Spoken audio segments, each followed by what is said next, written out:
Billionaire overhears nurse comforting his sick son at night and falls madly in love. Hi, my beautiful family. Welcome back to Mr. Peter Stories. How was the surprise? Mr. Peter is not 100% well yet, but he's on his way to a full recovery. In the meantime, I'm here to serve you in his absence. But tell me, my family, do you have any issues with me? Have I satisfied you? If you want me to stay, I will. And if you want me to leave, I will respect your wishes. Before we begin, let's take a moment for a beautiful Friday prayer for my precious family. May your hearts be filled with peace, your souls with love, and your lives with endless joy.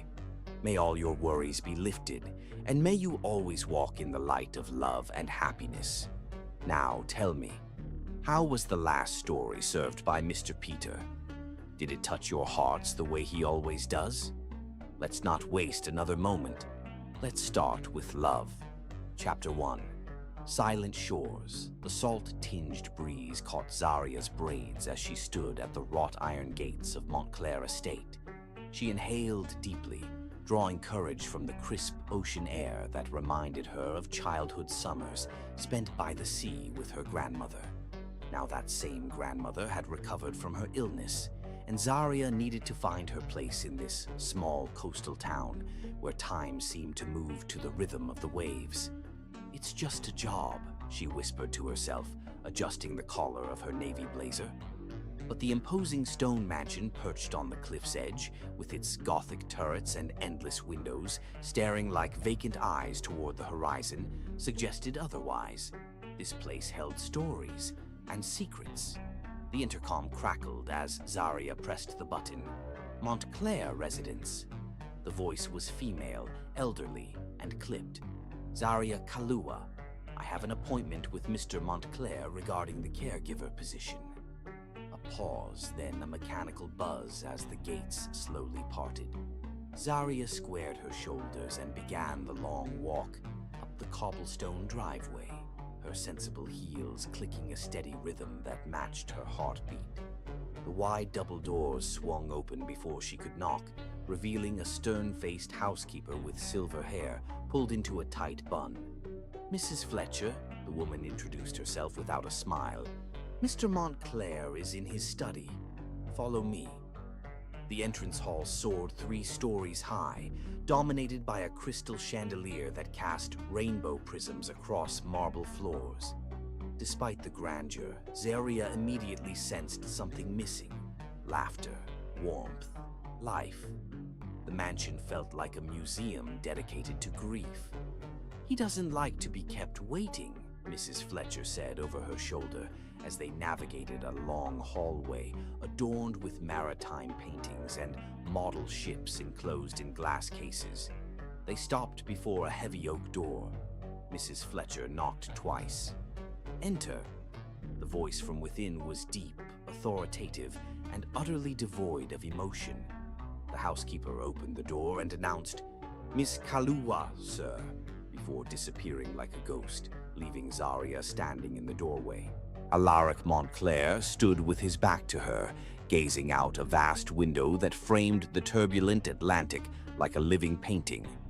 Even from behind, his presence commanded the room, broad shoulders under an impeccably tailored charcoal suit, dark hair with premature silver at the temples, and a tension in his stance that spoke of a man perpetually braced against an invisible storm. "Please sit, Miss Kalua." He didn't turn. Zaria moved to one of the leather chairs facing an antique desk cluttered with shipping manifests and financial reports.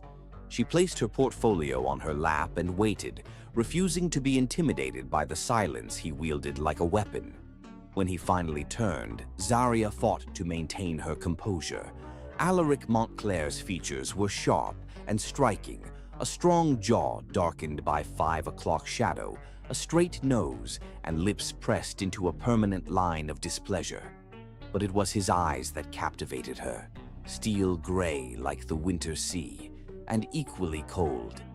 "Your credentials are impressive," he said, finally sitting across from her. "Boston Memorial is one of the finest hospitals in the country. Why leave to care for a mute child in a town most people couldn't locate on a map? The question was barbed, designed to unsettle her. Zarya met his gaze steadily. I believe healing happens beyond hospital walls, Mr. Montclair, and I don't see mutism as a deficit, but as a different form of communication. She leaned forward slightly. Children who don't speak still have volumes to say. Something flickered across his face, surprise perhaps, before the mask of indifference returned. Nereus hasn't spoken a word since his mother died 3 years ago. 4 specialists have declared it psychological, not physical. 3 nannies have quit. He picked up her resume. What makes you think you'll succeed where others have failed? I don't approach children as puzzles to be solved, Mr. Montclair. I meet them where they are. Zarya's voice softened. Sometimes silence is the only safe place a child can find. Alaric's jaw tightened. This is a temporary position, 6 months at most until I can arrange something more. Permanent? The implication was clear. She wasn't what he wanted, merely what necessity demanded. Of course, Zarya nodded, maintaining her dignity. May I meet Nereus? For the first time, uncertainty crossed Alaric's features. He's in the solarium with his tutor. They should be finishing soon. He checked his watch, a gesture Zarya suspected was more habit than necessity. Mrs. Fletcher will show you to your quarters. You'll start tomorrow. Nereus rises at 7. He takes breakfast in the kitchen, not the dining room. He stood abruptly, dismissal clear in every line of his body. Mr. Montclair. Zarya remained seated. I'd like to know about Nereus's interests, what he enjoys, what comforts him. Alaric paused, caught off guard by the simple question. He ran a hand through his hair, momentarily disheveling its perfect arrangement. He ... He faltered, and Zarya glimpsed the pain he tried so hard to conceal. He draws, constantly, and he watches the ocean. He has a collection of shells and sea glass. His voice softened almost imperceptibly. He used to love music, before. The unspoken weight of those 2 words, before everything shattered, hung in the air between them. Thank you, Zarya said quietly. That helps. Mrs. Fletcher reappeared at the door, and Alaric retreated behind his wall of formality. Good day, Miss Kahlua. Zarya followed the housekeeper upstairs, through winding corridors that seemed designed to disorient. The East Wing, she gathered from Mrs. Fletcher's sparse commentary, contained the family's private quarters, while her room was in the South Wing overlooking the gardens, and beyond them, the sea. The boys' room is down that hallway, Mrs. Fletcher pointed. Mr. Montclair's suite is in the West Wing. He values his privacy above all else. Zarya nodded, already mapping the emotional geography of this place. A family fragmented, each member isolated in their separate corner of grief. Her room was unexpectedly lovely, airy and bright with seafoam green walls, a canopied bed, and French doors opening onto a small balcony. It was the first space in the mansion that felt alive. Dinner is at 6 in the kitchen for staff, Mrs. Fletcher informed her. The boy eats at 5. Mr. Montclair rarely dines at home. After the housekeeper left, Zarya set down her suitcase and stepped onto the balcony. The wind immediately embraced her, carrying the sound of waves crashing against the cliffs below. In the distance, the lighthouse at Clearwater Cove stood sentinel, its beam not yet visible in the late afternoon sun. A movement below caught her eye. In the garden, a small figure sat alone on a stone bench, head bent over what appeared to be a sketchbook. Even from this distance, Zarya could see the intensity of his concentration, the careful way he held his pencil. Nereus. His dark hair fell across his forehead as he worked, occasionally lifted by the breeze. He wore blue shorts and a white button-down shirt that made him look like a miniature version of his father, but his posture lacked Alaric's rigid control. Instead, there was something deeply vulnerable in the curve of his shoulders, the way he hunched protectively over his drawing. Zarya watched him for a moment, her heart already reaching toward this silent child. Then she noticed another figure, Alaric, standing half-hidden behind a topiary, watching his son from a distance. The raw longing on his face, visible only because he thought himself unobserved, struck Zarya like a physical blow. In that moment, she understood her true purpose at Montclair Estate. She wasn't just here to care for a child who couldn't speak, but to help heal a family that had forgotten how to reach for one another across the chasm of loss. As if sensing her gaze, Alaric suddenly looked up. Their eyes met across the distance, and something electric passed between them. Recognition, challenge, possibility. Alaric quickly shuttered his expression and turned away, disappearing among the hedges. Zarya remained on the balcony, the sea breeze whispering promises against her skin. This silent shore might seem desolate, but beneath the surface, powerful currents stirred, currents that could either pull them all under or carry them to unexpected shores. Tomorrow she would begin the delicate work of listening to all that remained unspoken in this house of whispers. Chapter 2. Fortress of Solitude. Morning light streamed through the French doors of Zarya's room, coaxing her from dreams filled with gray eyes and silent children. She rose early, taking care with her appearance, a simple emerald blouse tucked into tailored black pants, her dark braids swept into an elegant updo. Professional yet approachable, armor for the day ahead. The mansion stirred to life around her as she made her way downstairs, following the scent of coffee and fresh bread. In the massive kitchen, Mrs. Fletcher efficiently directed two younger staff members in breakfast preparations. "Good morning," Zarya offered warmly. Mrs. Fletcher merely nodded. The boy takes his breakfast at the window nook. Orange juice, no pulp. Oatmeal with brown sugar on the side, never mixed in. Toast cut into triangles, not rectangles. Zarya absorbed these details, not just instructions, but glimpses into Nereus's world, his small assertions of preference in a life where so much control had been stripped away. "And Mr. Montclair," she asked, "takes coffee in his study at 6, breakfast meeting in town at 7. Mrs. Fletcher's tone suggested this routine was as immutable as the tides.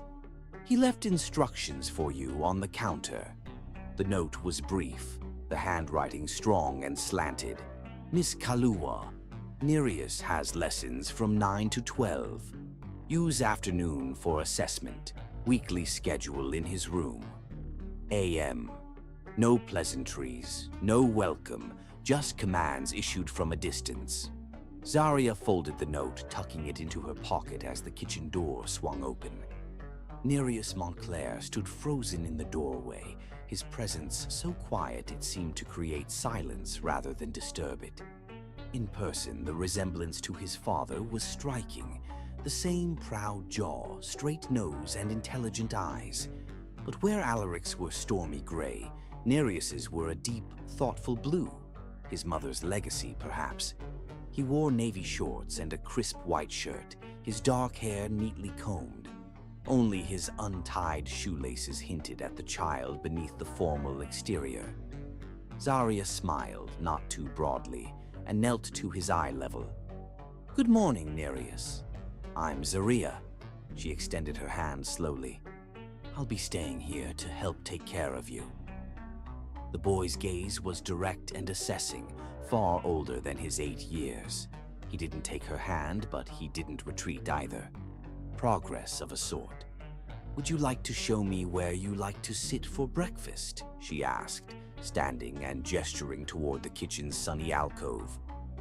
Nereus moved to the window nook, climbing onto the cushioned bench with practiced ease. He pointed to the chair opposite him. An invitation, or perhaps just acknowledgement of routine. Zarya brought his breakfast, arranged exactly as Mrs. Fletcher had specified. She noticed how his eyes darted to the perfect triangles of toast, checking that order had been maintained. "I hear you're quite the artist," she said conversationally, pouring her own coffee. "I used to draw when I was your age, mostly the ocean. My grandmother lived by the sea in South Carolina." Nereus stirred his oatmeal methodically, neither acknowledging nor rejecting her words, but Zarya noticed his spoon paused briefly at the mention of the ocean. "Maybe you could show me your drawings sometime." "Only if you want to," she added, sipping her coffee. A flicker of consideration crossed his face before he returned to his breakfast. Not a yes, but not a no. In the language of silence, Nereus spoke. This was practically a conversation. After breakfast, Zarya accompanied him to the library where his tutor, a bespectacled young man named Mr. Hayes, waited with textbooks and a gentle smile. Nereus settled at a polished desk by the window, opening his notebook with careful precision. "He communicates through writing for lessons," Mr. Hayes explained quietly to Zarya. "His academic progress is exceptional, particularly in mathematics and science. Literature is," he hesitated, "more challenging emotionally." Zarya understood the unspoken meaning. Stories meant feelings, and feelings were the dangerous currents Nereus avoided navigating. While Nereus studied, Zarya took the opportunity to explore the mansion. Each room told the story of a family fractured. The formal dining room with its tables set for 12, but dust on the china. The music room with a grand piano, its lid closed like a sealed tomb. A sunroom filled with thriving plants that seemed to be the only living things permitted to grow freely within these walls. She paused at a partially open door, drawn by the scent of oil paint and turpentine. Inside was clearly Serafina's studio, preserved like a shrine. Canvases lined the walls, seascapes mostly, rendered in bold, passionate strokes. The opposite of Alaric's controlled precision. A half-finished painting remained on the easel, the palette beside it long dried, brushes still soaking in a jar as if their owner had just stepped away momentarily. "That room is off limits." Alaric's voice behind her made Zarya start. She turned to find him standing in the hallway, his expression thunderous. She hadn't heard him return to the house. "I apologize," she said evenly, stepping away from the door. "I was familiarizing myself with Nereus's environment. My wife's studio is not part of my son's environment. Not anymore." The words were clipped, each one carved from ice. "Children need connections to those they've lost, Mr. Montclair. Severing them entirely can—" "I didn't hire you for parenting advice, Miss Kahlua." He moved past her to firmly close the studio door. "I hired you to establish a routine for my son while I secure a permanent arrangement." The dismissal stung, but Zarya held her ground. "With respect, sir, I was hired to care for Nereus. That includes his emotional well-being." Something dangerous flashed in Alaric's eyes. For a moment, Zarya thought he might dismiss her on the spot. Instead, his gaze traveled over her face, lingering on her eyes, her lips, before he stepped back, regaining his composure. "My son's emotional well-being is not up for discussion." His voice had dropped lower, almost intimate in its intensity, especially not in hallways. The air between them seemed to vibrate with unspoken tension. Anger, certainly, but something else too, something Zarya wasn't prepared to name. "3 o'clock in my study," Alaric said abruptly. "We'll establish boundaries then." He turned and strode away, leaving Zarya breathless, as if she'd run a great distance. She pressed a hand to her chest, willing her heartbeat to slow. This man was infuriating, controlling, wounded beyond measure, and yet there was something in his fierce protection of his pain that called to the healer in her. Dangerous territory, she warned herself. Remember why you're here. After lunch, which Nereus took alone at the small kitchen table, Zarya sitting nearby with her own sandwich, she accompanied him to his room for what Mrs. Fletcher called quiet time. Nereus's bedroom revealed more of the boy than any interaction could. Model ships hung from the ceiling. Bookshelves overflowed with volumes on marine biology, astronomy, and adventure tales. One wall featured a massive map of the world's oceans, dotted with colored pins. But most telling was the window seat, piled with cushions and offering a panoramic view of the Atlantic, a perfect lookout post for a child standing sentinel. "This is a wonderful room," Zarya said honestly. "Did you choose the ships?" Nereus nodded once, then moved to his desk where a leather-bound sketchbook lay. He opened it, hesitated, then turned it toward Zarya. The gesture nearly took her breath away. This first voluntary communication was more significant than any word could be. The drawing showed the lighthouse at Clearwater Cove, rendered with surprising skill for an 8-year-old. But it was the perspective that struck Zarya. The lighthouse seen from below, from the vantage point of someone in troubled waters, looking towards safety. "This is beautiful," she said softly. "You really captured the light." Nereus turned the page, revealing another drawing. This one of a woman standing on the cliffs, her long hair and dress billowing in the wind. Though depicted from behind, the loneliness of the figure radiated from the page. His mother. It had to be. Nereus watched Zarya carefully, gauging her reaction, testing her. "She looks like she's listening to the ocean," Zarya observed gently.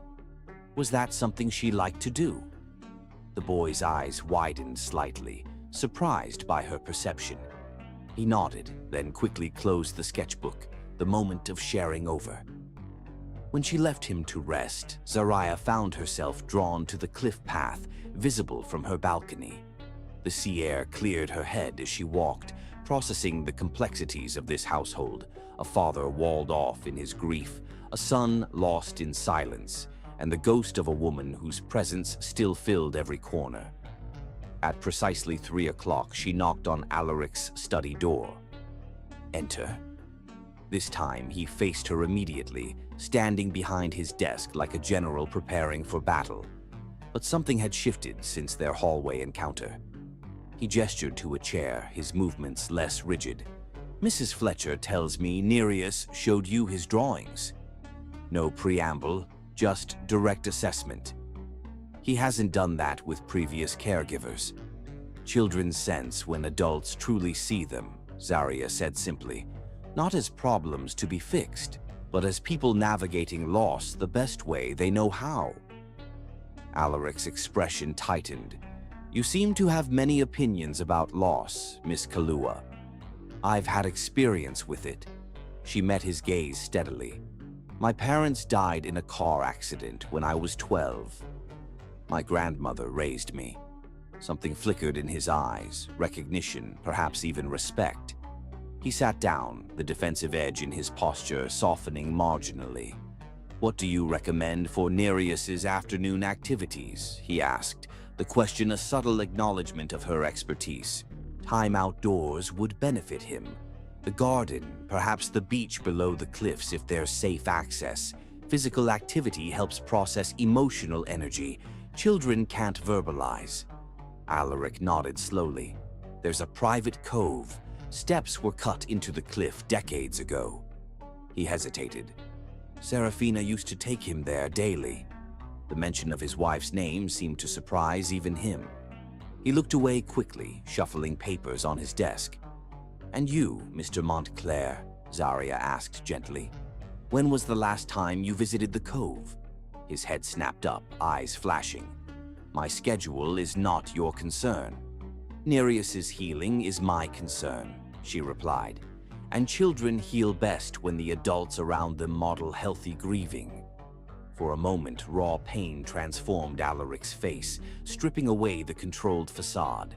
Zarya glimpsed the true depth of his suffering, not cold indifference, but agony so acute he'd armored himself against it. "That will be all, Miss Kalua." His voice was hoarse. Zarya stood, understanding she'd pushed too far, too soon. At the door, she paused. Children who stop speaking often do so because they believe their words could hurt others. or because they think no one is truly listening. Sometimes, Mr. Montclair, silence isn't about what remains unsaid, but about what remains unheard. She left him staring after her, the fortress of his solitude momentarily breached by a truth he wasn't ready to face, that in trying to protect his son from pain, he had isolated them both in separate towers of the same lonely castle. Chapter 3. The Storm. Within 2 weeks passed at Montclair Estate, each day following the rhythm established by Alaric's rigid scheduling and Zaria's gentle persistence. Mornings were for lessons, afternoons for what Zaria had come to think of as healing time, walks in the garden, supervised exploration of the private beach, and quiet moments with sketchbooks and colored pencils. Nereus remained silent, but his body language had begun to soften around Zaria. Small victories emerged, a spontaneous smile when she identified a rare shell, an extra drong left on her breakfast plate, the way he now walked close enough that sometimes their shadows merged on the garden path. Alaric remained a more distant challenge. He appeared at breakfast occasionally, disappeared for long business trips, and when present, maintained a careful distance, watching Zaria's interactions with his son with an expression she couldn't quite decipher. Suspicion mingled with something that might have been hope, quickly suppressed. On Friday evening, Zaria sat on her balcony, writing in her journal. The sky had darkened ominously throughout the afternoon, the air electric with approaching thunder. Now the wind whipped at her pages as the first fat raindrops began to fall. A knock at her door pulled her inside. Mrs. Fletcher stood in the hallway, her perpetual frown deepened by genuine concern. Storm warnings been issued. Hurricane moving up the coast faster than expected. The housekeeper's eyes darted toward the windows where rain now lashed against the glass. Mr. Montclair called. He's trying to get back from Portland, but the roads may be closed. "Where's Nereus?" Zaria asked, immediately alert. "In his room. He's..." Mrs. Fletcher hesitated. "Storms are difficult for him, since the accident." "Accident?" Mrs. Fletcher's expression closed. "Not my place to say, just, he needs checking on. The other staff have gone home before roads flood." As the housekeeper hurried away to secure the lower floors, Zaria made her way to Nereus's room. She knocked gently before entering. The boy wasn't in his bed or at his desk.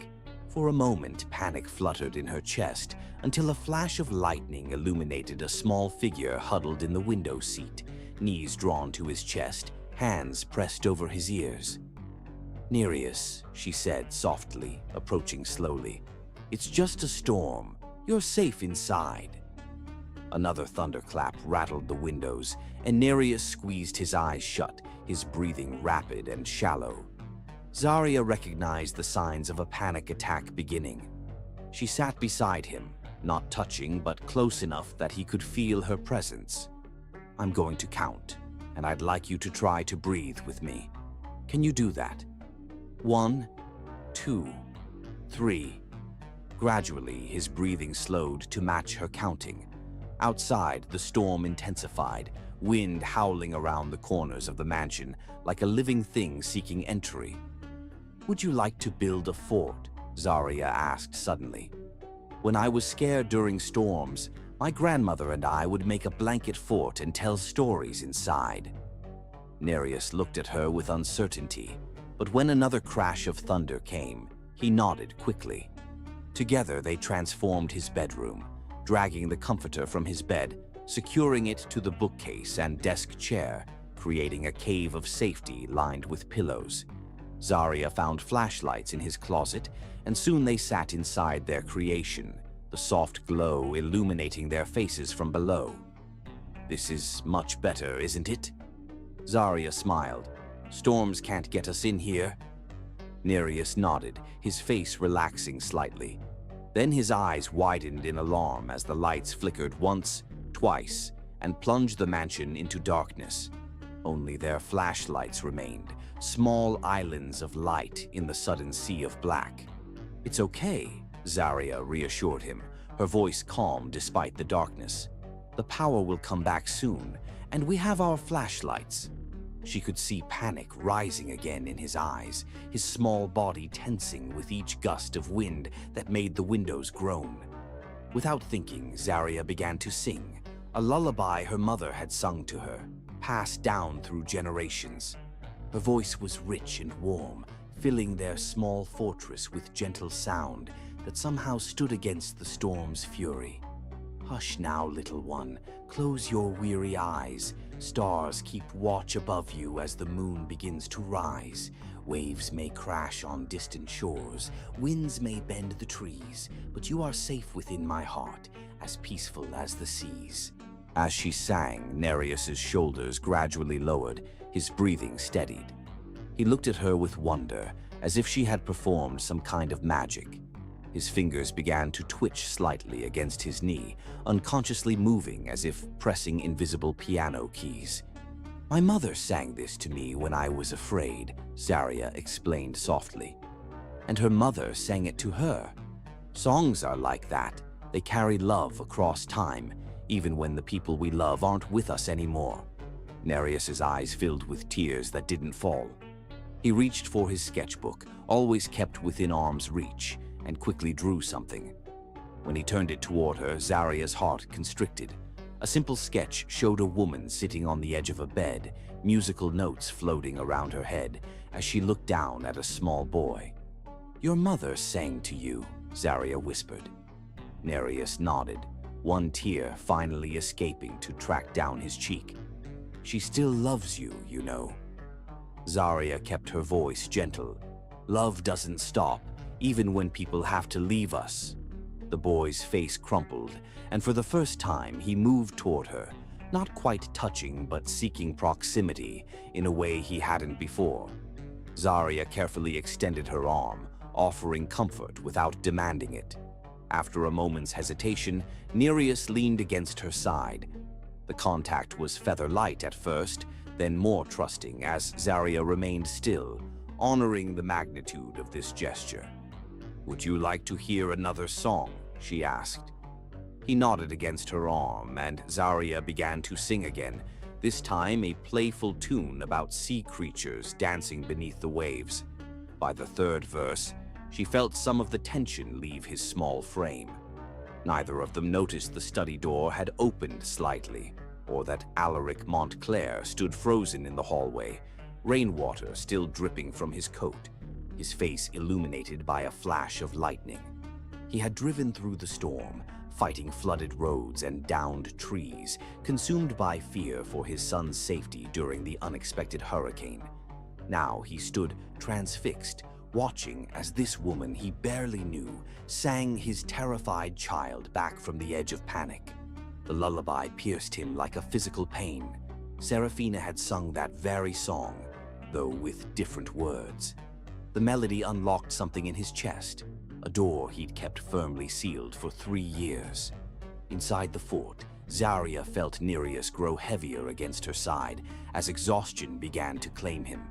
"Let's get you into bed," she said softly. "The storm will pass by morning." As she helped the drowsy boy to his feet, the fort collapsed around them, sending Nereus into a sudden, startled panic. He grabbed Zarya's hand, the first time he had reached for her, just as another thunderclap shook the house. "It's all right," Alaric's voice came from the doorway, steady and deep. "I'm here." "Dad," Nereus mouthed the word silently, surprise and relief washing over his features. Zarya stepped back as Alaric moved through the darkness with surprising grace, kneeling before his son. "Are you okay, champion?" Nereus nodded, though his grip on Zarya's hand tightened. Something shifted in Alaric's expression as he noticed this connection. Not jealousy, as Zarya had feared, but a complex emotion she couldn't quite name. Relief, perhaps, tinged with wonder. "Miss Kalua has been taking good care of you," he asked softly. Nereus nodded again, more emphatically. "We made a fort," Zarya explained, suddenly aware of how disheveled she must look, her braids coming loose, Nereus's comforter still draped over her shoulders like a cape. "It helps with the thunder." Alaric's eyes moved to her face, lingering there with unexpected warmth. "I remember forts," he said, his voice gentler than she had ever heard it. "Your mother used to build them with you during summer storms."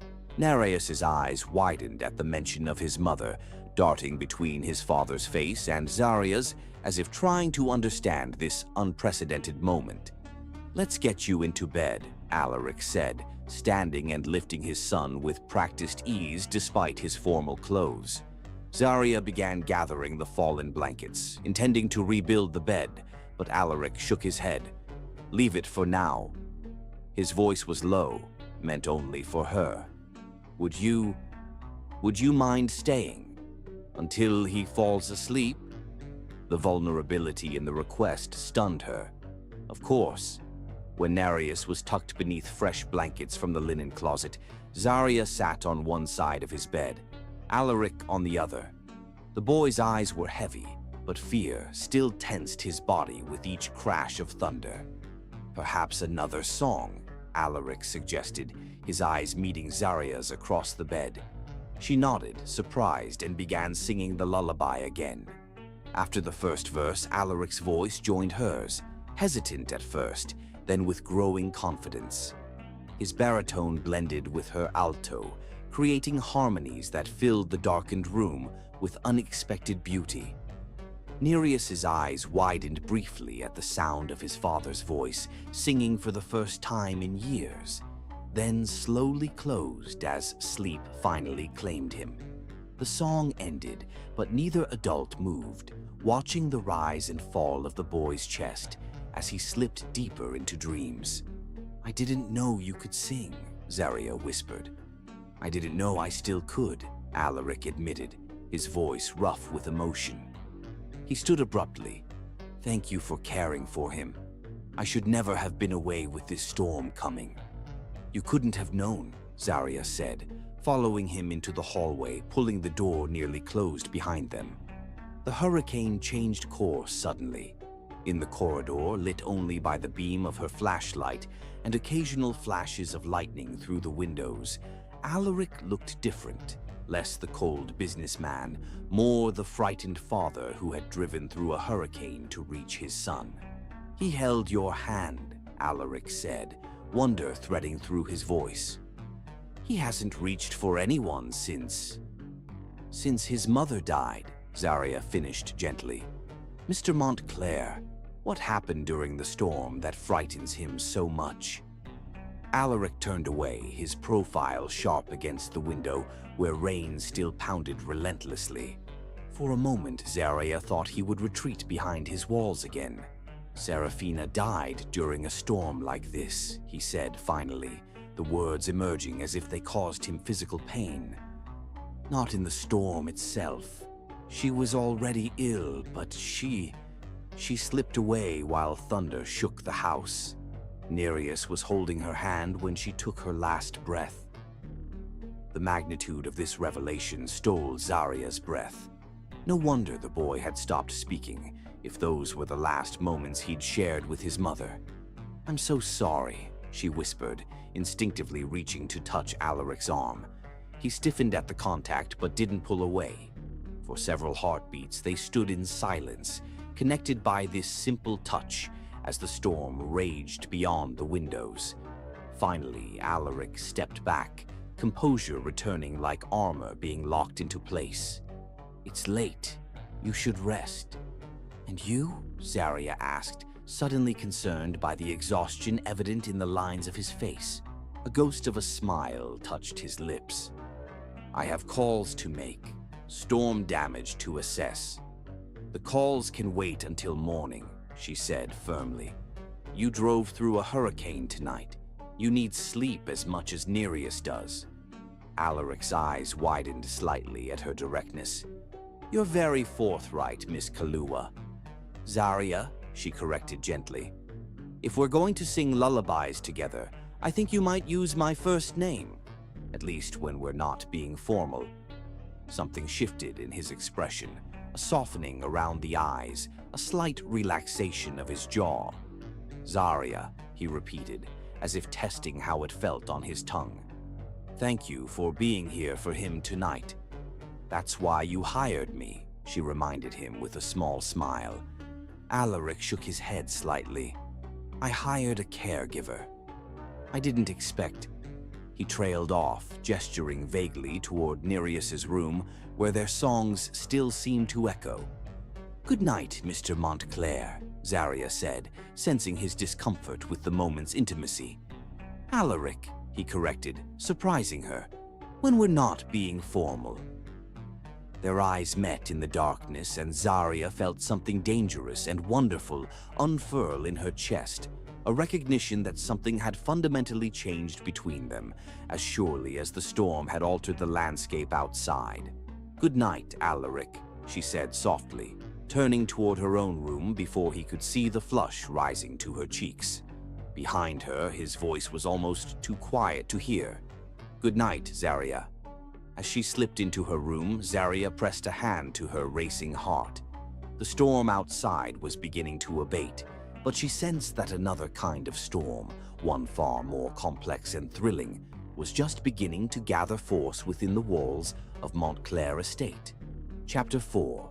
Awakening Hearts. The morning after the storm dawned impossibly clear, as if the tempest had scrubbed the world clean. Zarya stood on her balcony, surveying the changed landscape. Branches scattered across the lawn, sea water pooled in garden depressions, and along the cliff edge, a massive oak had surrendered to the wind, its ancient roots exposed to the sky like grasping fingers. Yet amid the destruction, beauty emerged. Raindrops glittered on spider webs strung between rose bushes. The air carried the sharp, vital scent of ozone and salt. The world felt newborn. Inside the mansion, something had shifted as well. When Zarya entered the kitchen, she found Nereus already at the window nook, but not alone. Alaric sat opposite his son, the Wall Street Journal folded beside his coffee cup, his attention fully fixed on Nereus's latest drawing. Good morning, Zarya said, surprised by this deviation from routine. Alaric looked up, and for a brief moment, his expression was unguarded. Something warm and appreciative crossing his features before professional distance partially reasserted itself. The storm had changed something in him. Though still reserved, the ice in his demeanor had begun to thaw. Miss Kahlua. He nodded, then corrected himself. Zarya, I was just telling Nereus that school is cancelled today due to storm damage. Nereus glanced up at her entrance, offering a small but distinct smile that made her heart swell. Gone was the wary, withdrawn child of yesterday. Something had unlocked during the night's storm. Not speech, not yet, but connection. Then we have a free day ahead of us, Zarya said, pouring herself coffee. Any suggestions? To her surprise, it was Alaric who answered. I've postponed my meetings. I thought perhaps... He cleared his throat, suddenly uncertain. The storm will have washed up interesting specimens on the beach. Nereus might enjoy exploring. That sounds wonderful, Zarya agreed, catching the flash of excitement in Nereus's eyes. A family expedition. Alaric stiffened slightly at the word family, but nodded. I need to assess the damage to the boat dock anyway. After breakfast, they prepared for their excursion. Zarya changed into jeans and a lightweight sweater. When she emerged from her room, she found Nereus waiting in the hallway, a child-sized tackle box in his hands. His collection kit, she realized. Alaric appeared from the direction of the West Wing, transformed by casual clothes, khaki pants and a blue chambray shirt with the sleeves rolled up, revealing strong forearms dusted with dark hair. Without his business armor, he looked younger, less forbidding, almost approachable. Their eyes met, a mutual appreciation passing between them before both quickly looked away. The shared experience during the storm had created an unspoken connection, tentative but undeniable. The path to the private cove involved wooden stairs cut into the cliff face, reinforced with iron railings. The storm had damaged several sections, requiring careful navigation. At a particularly precarious stretch, Alaric lifted Nereus effortlessly, carrying him past the danger. Then, to Zaria's surprise, he extended his hand to her. "The third step is loose," he explained, his voice carefully neutral. She placed her hand in his, feeling calluses she hadn't expected from a man who spent his days in boardrooms. His grip was warm and secure as he steadied her over the broken step. The contact lasted only seconds, but left her skin tingling long after they continued downward. The cove revealed itself gradually, a perfect crescent of sand sheltered by rocky outcroppings on either side. The storm had transformed it, littering the normally pristine beach with seaweed, driftwood, and countless shells displaced from the ocean floor. "Treasure," Zaria declared, watching Nereus's eyes widen at the bounty before them. "Where should we start?" The boy pointed toward the water's edge where the retreating tide was still depositing new offerings. For the next hour, they combed the beach, Nereus filling his collection box with carefully selected specimens. Iridescent shell fragments, sea glass smoothed by years of tumbling waves, perfectly formed sand dollars. Alaric moved more purposefully toward the small dock jutting from the south end of the cove. Zaria watched him surreptitiously as he examined damaged planking, making notes on his phone, occasionally glancing back to check on Nereus's location. Though his attention appeared divided, she noticed how his gaze lingered on his son, drinking in the boy's rare animation with hungry eyes. When Nereus discovered a tide pool teeming with life, tiny crabs, translucent shrimp, anemones waving lazy tentacles, he gestured urgently for Zaria to join him. Together they knelt beside the natural aquarium, Zaria identifying creatures she recognized while asking Nereus about those she didn't. He responded by sketching quick images in the wet sand beside the pool, adding scientific names with his fingertip. "You know so much about ocean life," Zaria marveled. "Did you learn this from books?" Nereus shook his head, then pointed toward the dock where Alaric stood silhouetted against the morning sky. "Your father taught you?" she asked, surprised. The boy nodded, adding another detail to his sand drawing, a small boat beside a figure that could only be Alaric. Understanding dawned. "You used to go boating together, to study marine life."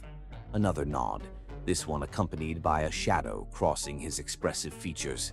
"But not since your mother died," Zaria guessed softly. Nereus looked down, using a shell to create intricate patterns in the sand. He wasn't withdrawing exactly, but retreating to safer emotional territory. After a moment, he traced what looked like musical notes in the wet sand before quickly erasing them with his palm. She glanced toward Alaric again, seeing him with new eyes. Not just the grieving widower, the driven businessman, but a father who had once spent days teaching his son about the wonders of the sea.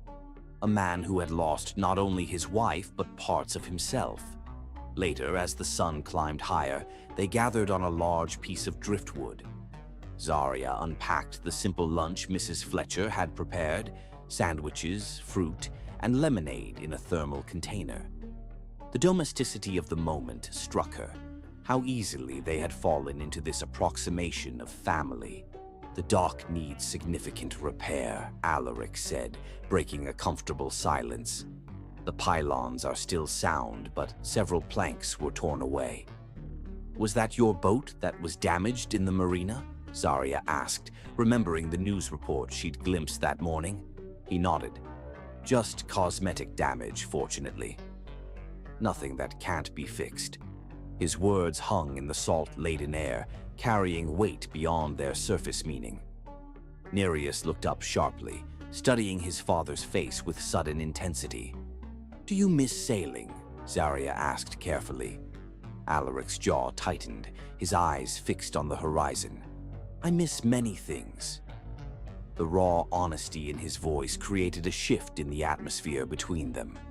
Nereus set down his sandwich and pulled his ever-present sketchbook from his pocket. His pencil moved rapidly across the page. When he turned it toward them, both adults fell silent.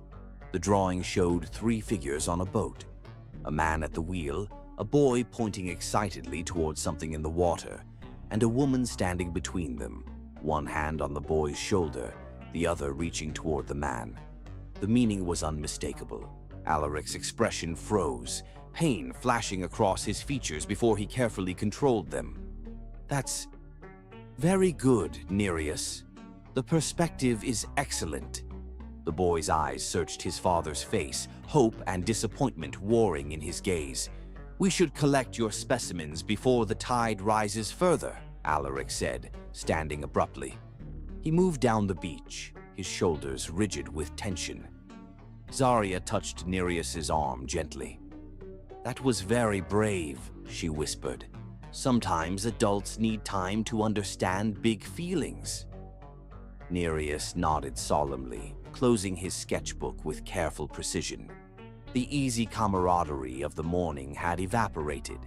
Though they spent another hour exploring the cove, Alaric maintained careful distance, his responses polite but guarded. When they finally climbed back up the cliff stairs, he immediately excused himself, citing urgent business calls. "Your father isn't angry," Zarya assured Nereus as they arranged his beach treasures on the garden table. "He's just afraid of how much he still feels." The boy arranged his shells in precise rows, organizing them by size and color. Then he selected a perfect spiral shell, small enough to fit in a palm, and placed it deliberately in front of Zarya. "For me?" she asked. Nereus nodded, then picked up a similar shell and made a gesture of giving. "You want me to give this to your father?" she guessed. Another nod, more emphatic this time. "I'll try," she promised, "but I can't make him accept it." That evening, after Nereus was settled with a book in bed, Zarya found herself outside Alaric's study, the shell a smooth weight in her palm. She knocked softly. "Come in," he called, his voice weary. He sat behind his desk, papers spread before him, but his eyes were distant, unfocused. When he saw Zarya, he straightened, composure settling over his features like a familiar coat. "Is Nereus all right?"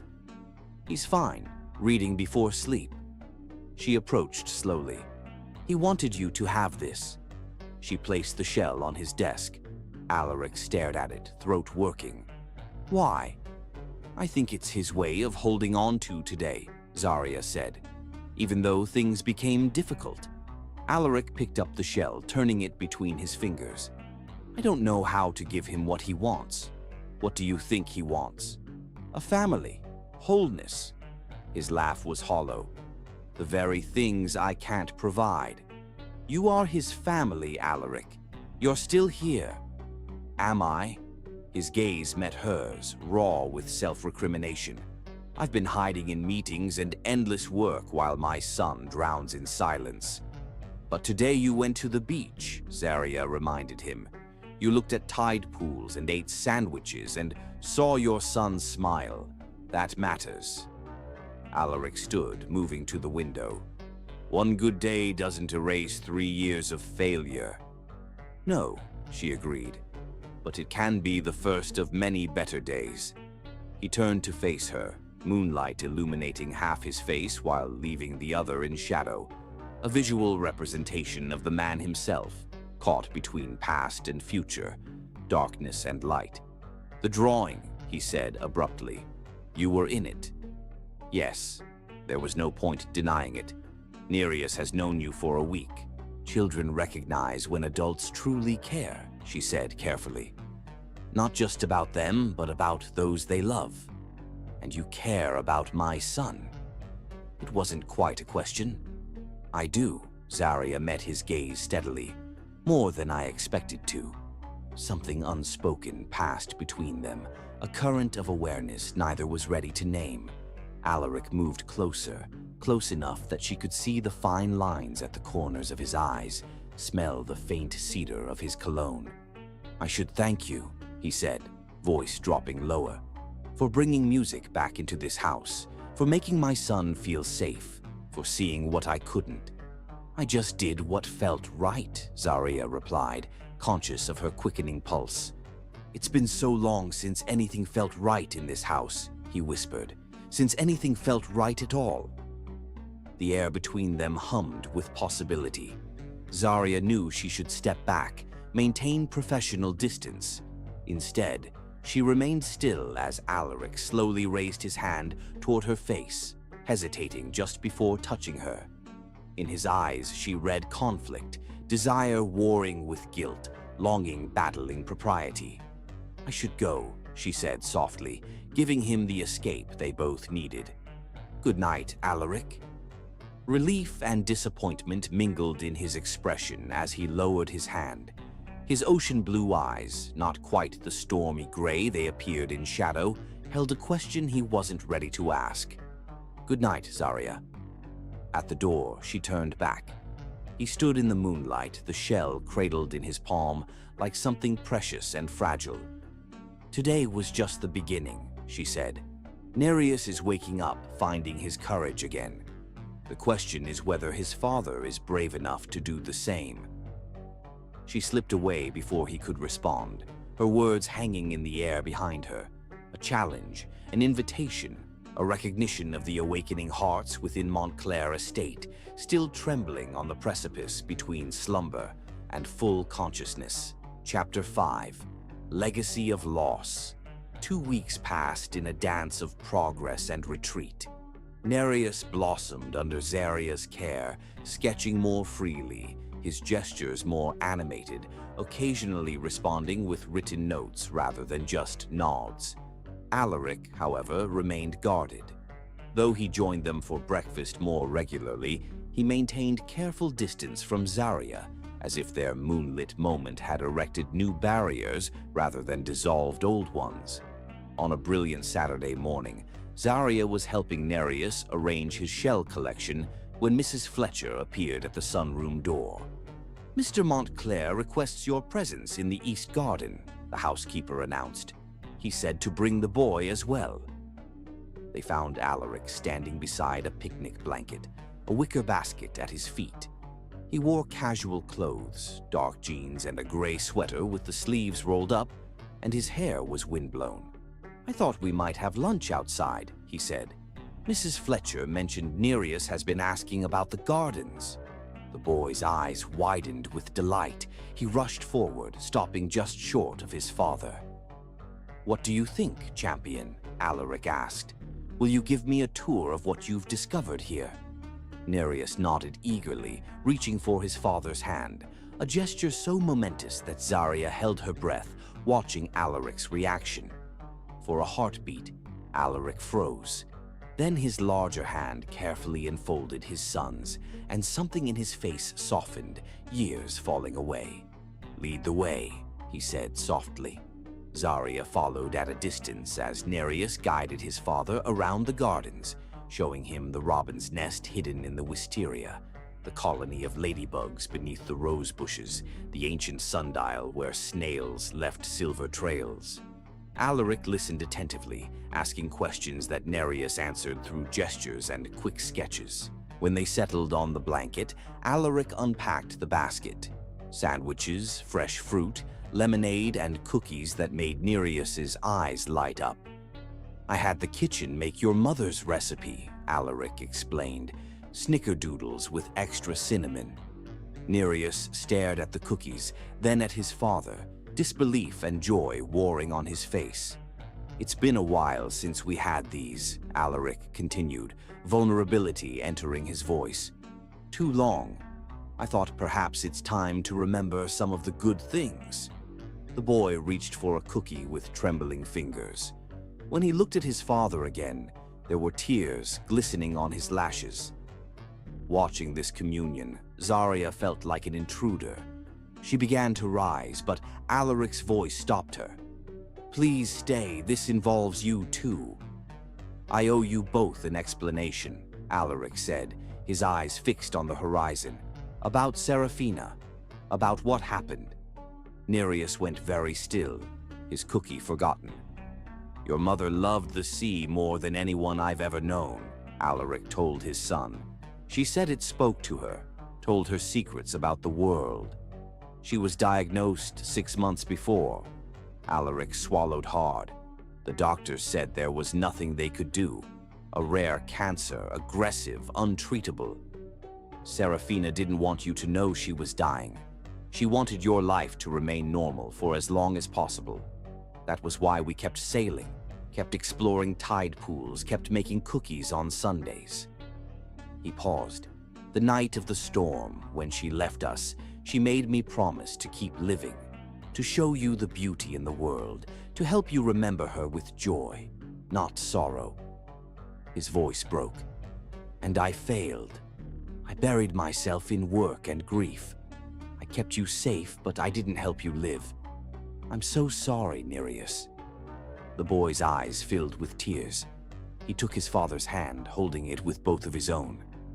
He understands, Zaria said softly. Children understand more than we think, especially about love. Alaric looked at her. And you? Do you understand why I've been so difficult? I understand grief, she replied. I was 12 when my parents died in a car accident. My grandmother became my whole world. When she fell ill last year, I dropped everything to care for her. That's why you left Boston, Alaric realized. A prestigious position meant nothing compared to family, Zaria said, just as your shipping empire means nothing compared to this boy right here. Nereus tugged at his father's sleeve, then pointed at Zaria. He wants to know if you'll stay, Alaric translated.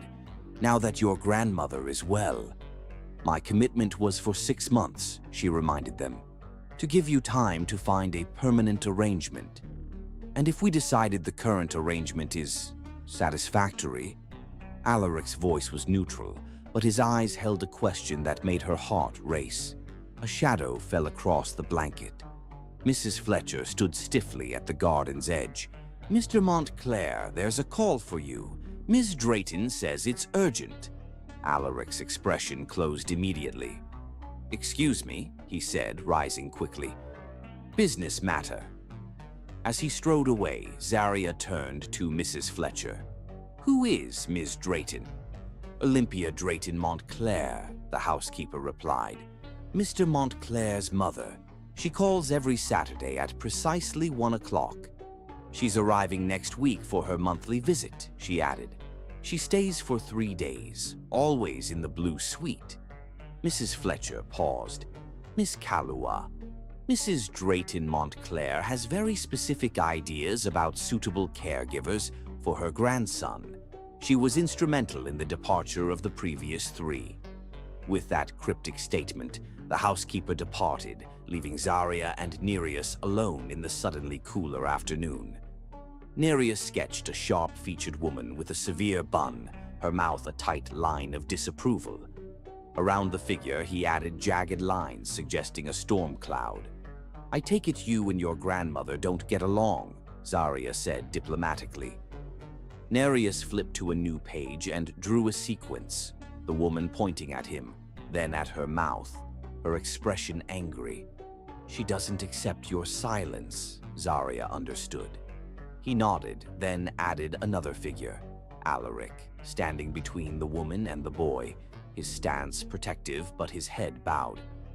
Your father tries to shield you, but he struggles to stand up to her completely, Zaria interpreted.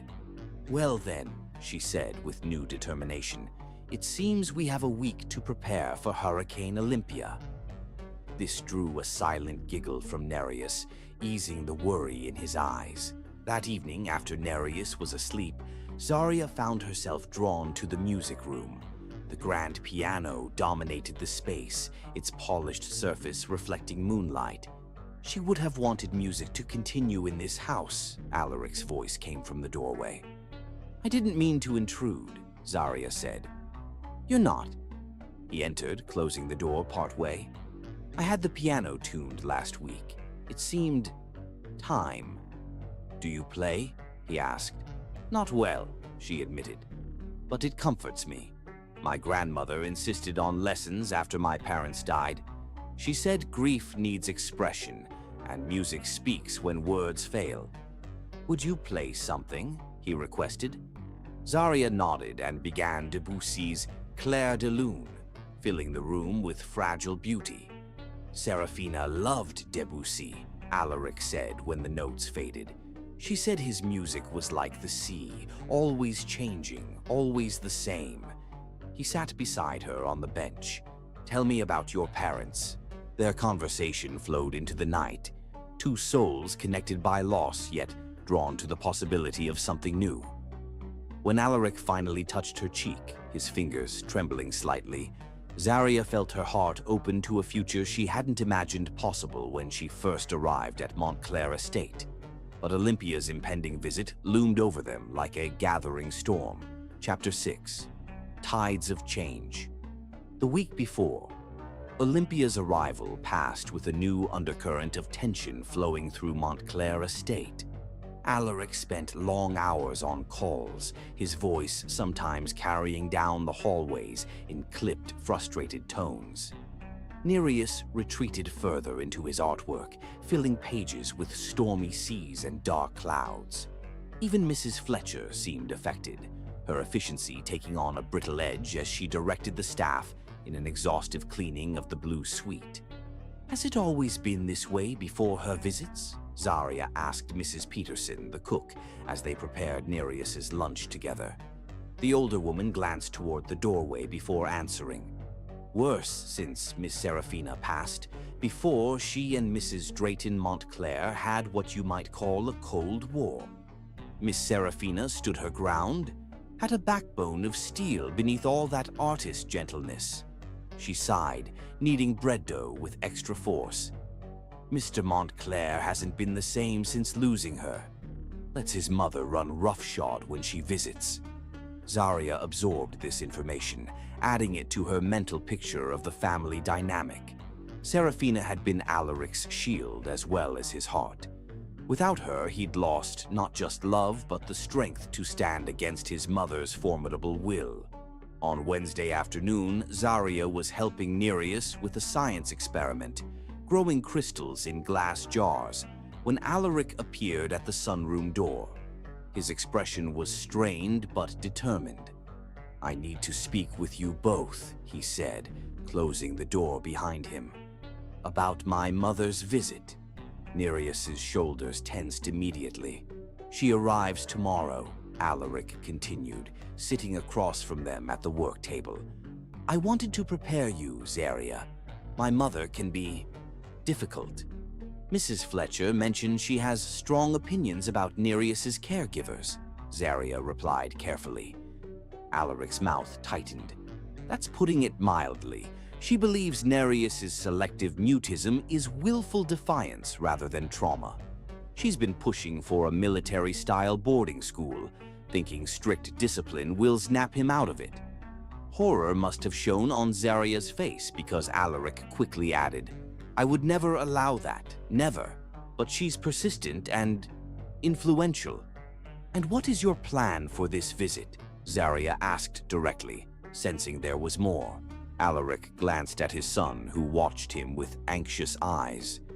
"I've decided we need to show her Nereus's progress, not by forcing him to speak." He reached across to squeeze the boy's hand reassuringly, but by demonstrating how his other forms of communication have flourished. "You want to impress her," Zaria stated, understanding dawning. "I want to protect my son," he corrected, a flash of the determined CEO showing through his usually guarded demeanor. "And I want to protect you, Zaria." The words sent an unexpected warmth through her chest. "Me? My mother will attempt to undermine you. She'll question your qualifications, your methods, your very presence here." His gray eyes held hers steadily. "She'll also likely push for Catherine Blackwood's involvement with Nereus." The shipping merger candidate, Zaria remembered. "Yes, Catherine is a child psychologist, conveniently enough." The bitterness in his voice was unmistakable. "My mother sees it as the perfect solution. Catherine fixes Nereus while cementing a business alliance. Nereus made a distressed noise in the back of his throat, the closest he'd come to vocalization in Zaria's presence. He grabbed his sketchbook and drew a hasty but clear image of himself, hiding behind a door while a faceless woman searched for him. "I won't let that happen," Alaric promised, his voice softening as he addressed his son. "But we need to show grandmother how well you're doing with Zaria. Can you do that? Show her your progress." The boy hesitated, then nodded reluctantly. "And you?" Alaric turned to Zaria, vulnerability showing beneath his businesslike exterior. "I have no right to ask, but will you stand with us through this?" "Of course," she replied without hesitation. "I care about Nereus. I won't let anyone push for approaches that might harm his recovery." What remained unspoken hung in the air between them. "And I care about you too." Alaric exhaled, some of the tension leaving his shoulders. "Thank you. There's one more thing." He reached into his pocket and withdrew a small velvet box. "This belonged to Serafina. I'd like you to wear it during my mother's visit." Puzzled, Zaria accepted the box and opened it to find an exquisite pendant, a teardrop pearl suspended from a delicate platinum chain. "It's beautiful," she breathed, "but I don't understand." "Serafina wore it at every formal family gathering," Alaric explained. "It was a gift from my grandfather to my grandmother, then to Serafina. It's a symbol of being welcomed by the Montclair family." Understanding dawned. "You're sending your mother a message." "Several, actually." A hint of the old defiance flickered in his eyes. "That you have my complete trust, that you're not a temporary solution, and that I'm capable of making my own decisions for my family." Nereus watched this exchange with wide eyes, glancing between them with growing hope. "Are you certain?" Zaria asked, knowing how significant this gesture was. "Completely." Alaric's voice left no room for doubt. "May I?"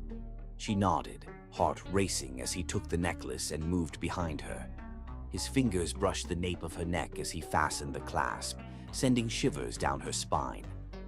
"Perfect," he murmured as she turned to face him again, the pearl warm against her skin.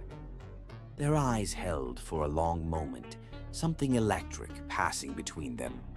The spell was broken by Mrs. Fletcher's sharp knock. "Mr. Montclair, Mr. Blackwood is on the line. He says it's about the Singapore contract." Alaric's jaw tightened. "I have to take this. We'll talk more at dinner." With a final lingering glance at Zaria, he strode from the room. As the door closed behind him, Nereus tugged at Zaria's sleeve.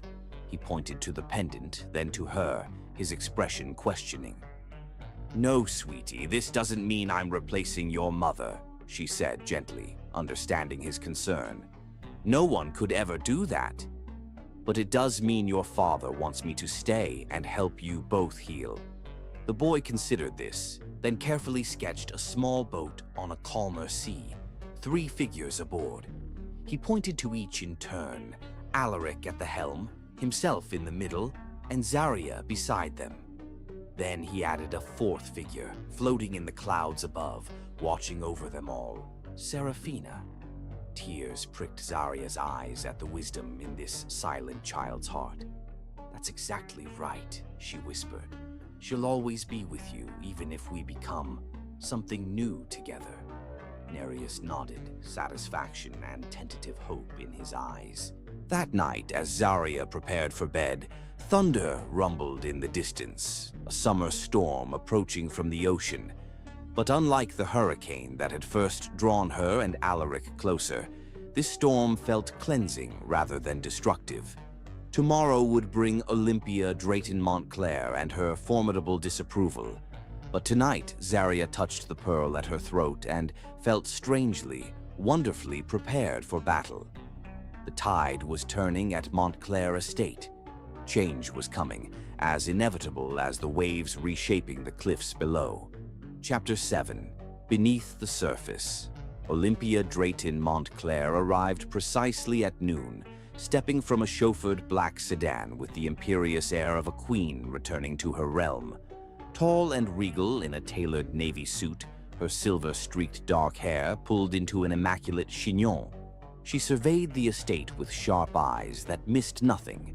Zarya stood beside Nereus on the front steps, the boy's hand clutching hers tightly. Alaric moved forward to greet his mother, pressing a dutiful kiss to her proffered cheek. "Mother, you're looking well." "Alaric?"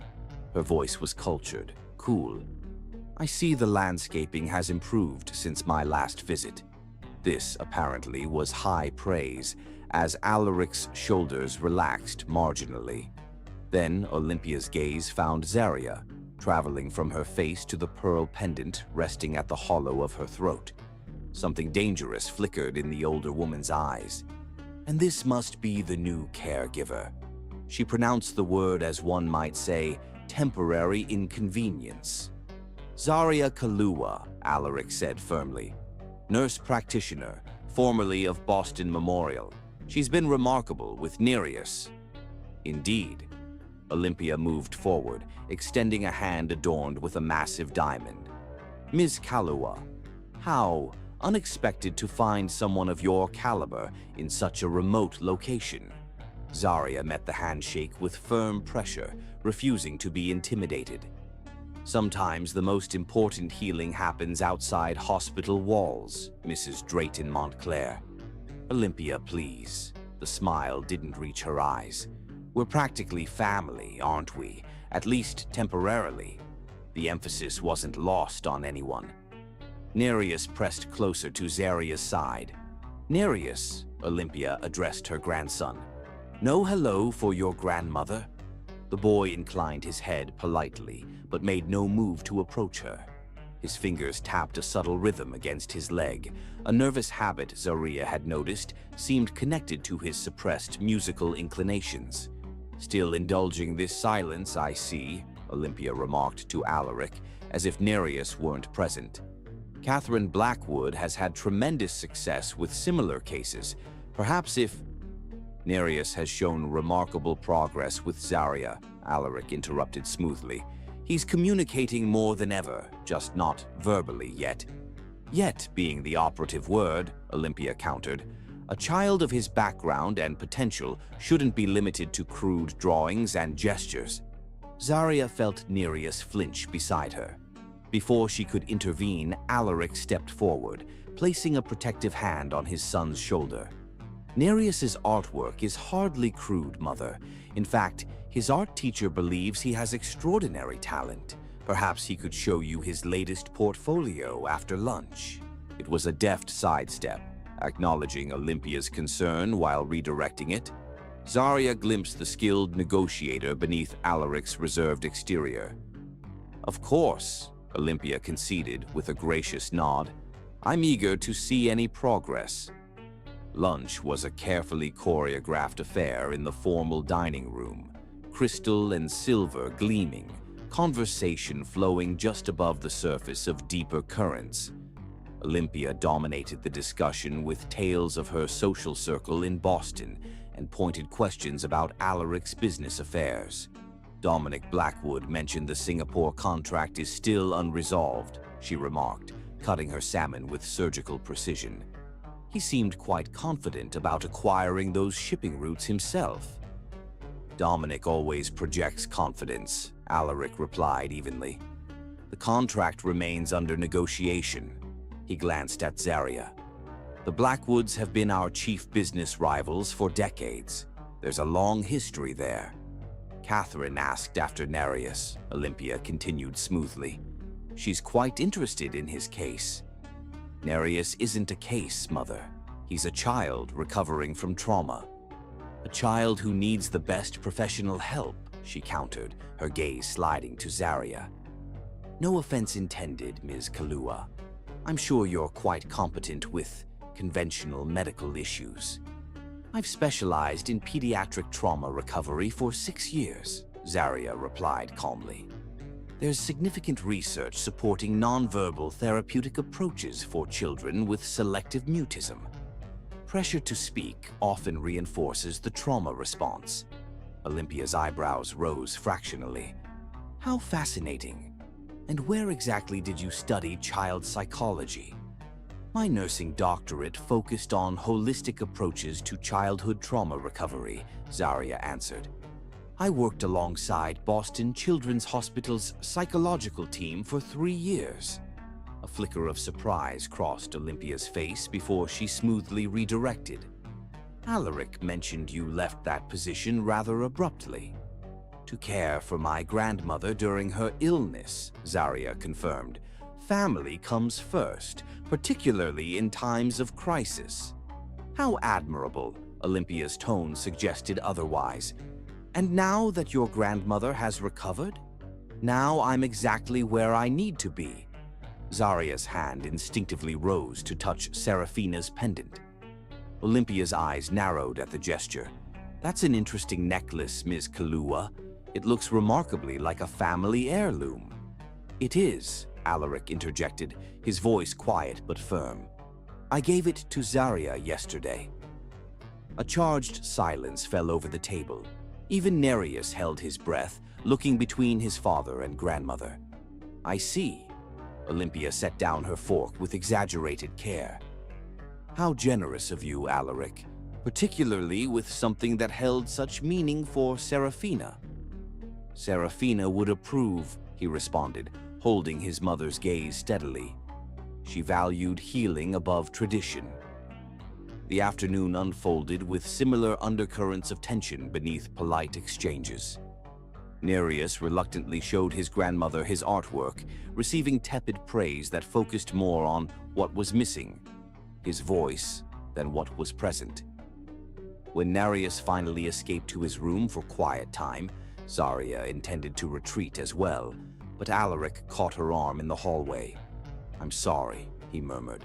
She's being exactly as difficult as I feared. I can handle it, Zaria assured him. I face down surgeons with god complexes. Your mother doesn't intimidate me. A smile ghosted across his lips. No, I don't imagine much does. His fingers moved to the pendant at her throat, adjusting it gently. This suits you. The intimate gesture sent warmth cascading through her. Alaric, there you are. Olympia's voice cut between them like a blade. They stepped apart quickly, but not quickly enough to miss her calculating gaze.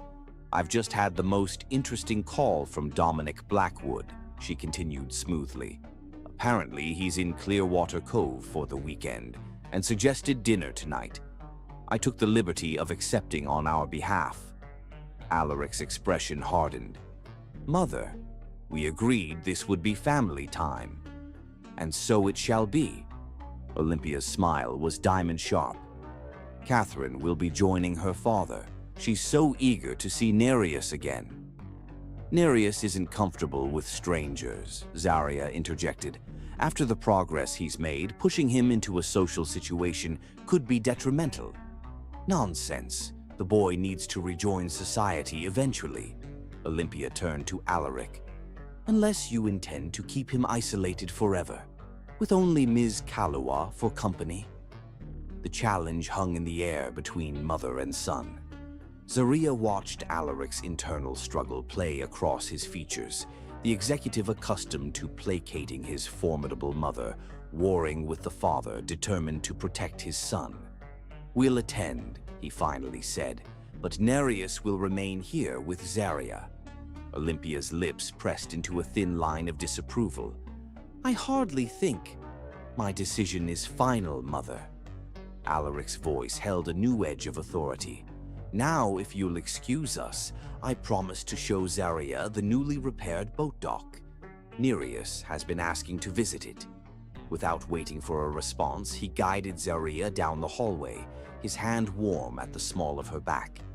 As they descended the cliff steps toward the cove, Zaria realized this quiet stand against Olympia marked a subtle but significant shift beneath the surface of Montclair Estate, a current of change that even Hurricane Olympia might not be able to withstand. Chapter 8: Shattered Peace. The morning after the tense dinner with the Blackwoods, which Alaric had reported as interminable upon his return, Zarya took Nereus to the cove for their usual exploration. The boy seemed lighter, more relaxed with his grandmother occupied elsewhere, pointing out new shells and sketching the patterns of light through water with growing confidence. As Nereus investigated a tide pool, Zarya looked up to see Alaric approaching along the shore. He'd been absent at breakfast, locked in an early conference call, and his appearance now was an unexpected pleasure. "Peace negotiations with Olympia?" she asked as he reached them. "More like strategic avoidance," he admitted with a wry smile. "She's meeting with her financial advisor in town. We have a few hours of freedom." He knelt beside Nereus, genuinely interested as the boy displayed his latest discovery, a rare violet sea urchin. Watching them together, Zarya was struck by how much had changed in a month. The emotional distance that had once stretched between father and son had narrowed to something close and trusting. Not healed completely, but mending. "I have a surprise," Alaric announced after they'd explored the tide pools. "If you're both agreeable." He gestured toward the repaired dock where a sleek sailboat now bobbed in the gentle waves. Nereus froze, his eyes widening as he stared at the vessel. The sea spirit had been his mother's favorite, Zarya knew. The boat from countless family adventures before Seraphina's illness. "We don't have to," Alaric said gently, noticing his son's hesitation. "But I thought perhaps it's time we remembered how much joy the sea once brought us." Nereus looked from the boat to his father, then to Zarya, his expression a complex mixture of fear and longing. Slowly he nodded, taking a step toward the dock. "Are you sure?" Zarya asked, concerned about pushing too far. "Too fast?" "No," Alaric admitted quietly. "But Seraphina would say nothing worth doing comes with certainty." Together they boarded the sailboat, Alaric helping them both with practiced ease. The vessel was immaculate, clearly maintained despite years of disuse. Nereus moved about the deck with the muscle memory of a child who had once been comfortable on water, trailing his fingers over polished wood and gleaming metal. "She's beautiful," Zarya said, admiring the craftsmanship. "Seraphina chose her," Alaric replied, his voice warm with memory rather than laden with grief. "Said she had a good soul." He smiled at Zarya's questioning look. My practical engineer's mind couldn't argue with that mystical artist's logic. The sea spirit always did handle like she had a personality. As they sailed along the coastline, something magical happened. Nereus blossomed, his body language transforming from tentative to confident. He helped his father with the rigging, anticipated turns, and seemed to read the wind as naturally as Seraphina once had. He positioned himself at the bow, face lifted to the salt spray, the closest to joyful Zarya had ever seen him. "I'd forgotten this," Alaric said softly, standing close beside Zarya at the wheel. "How alive he is on the water." "He's his mother's son," Zarya observed. "And his father's," Alaric corrected. "The sea is in the Montclair blood, has been for generations."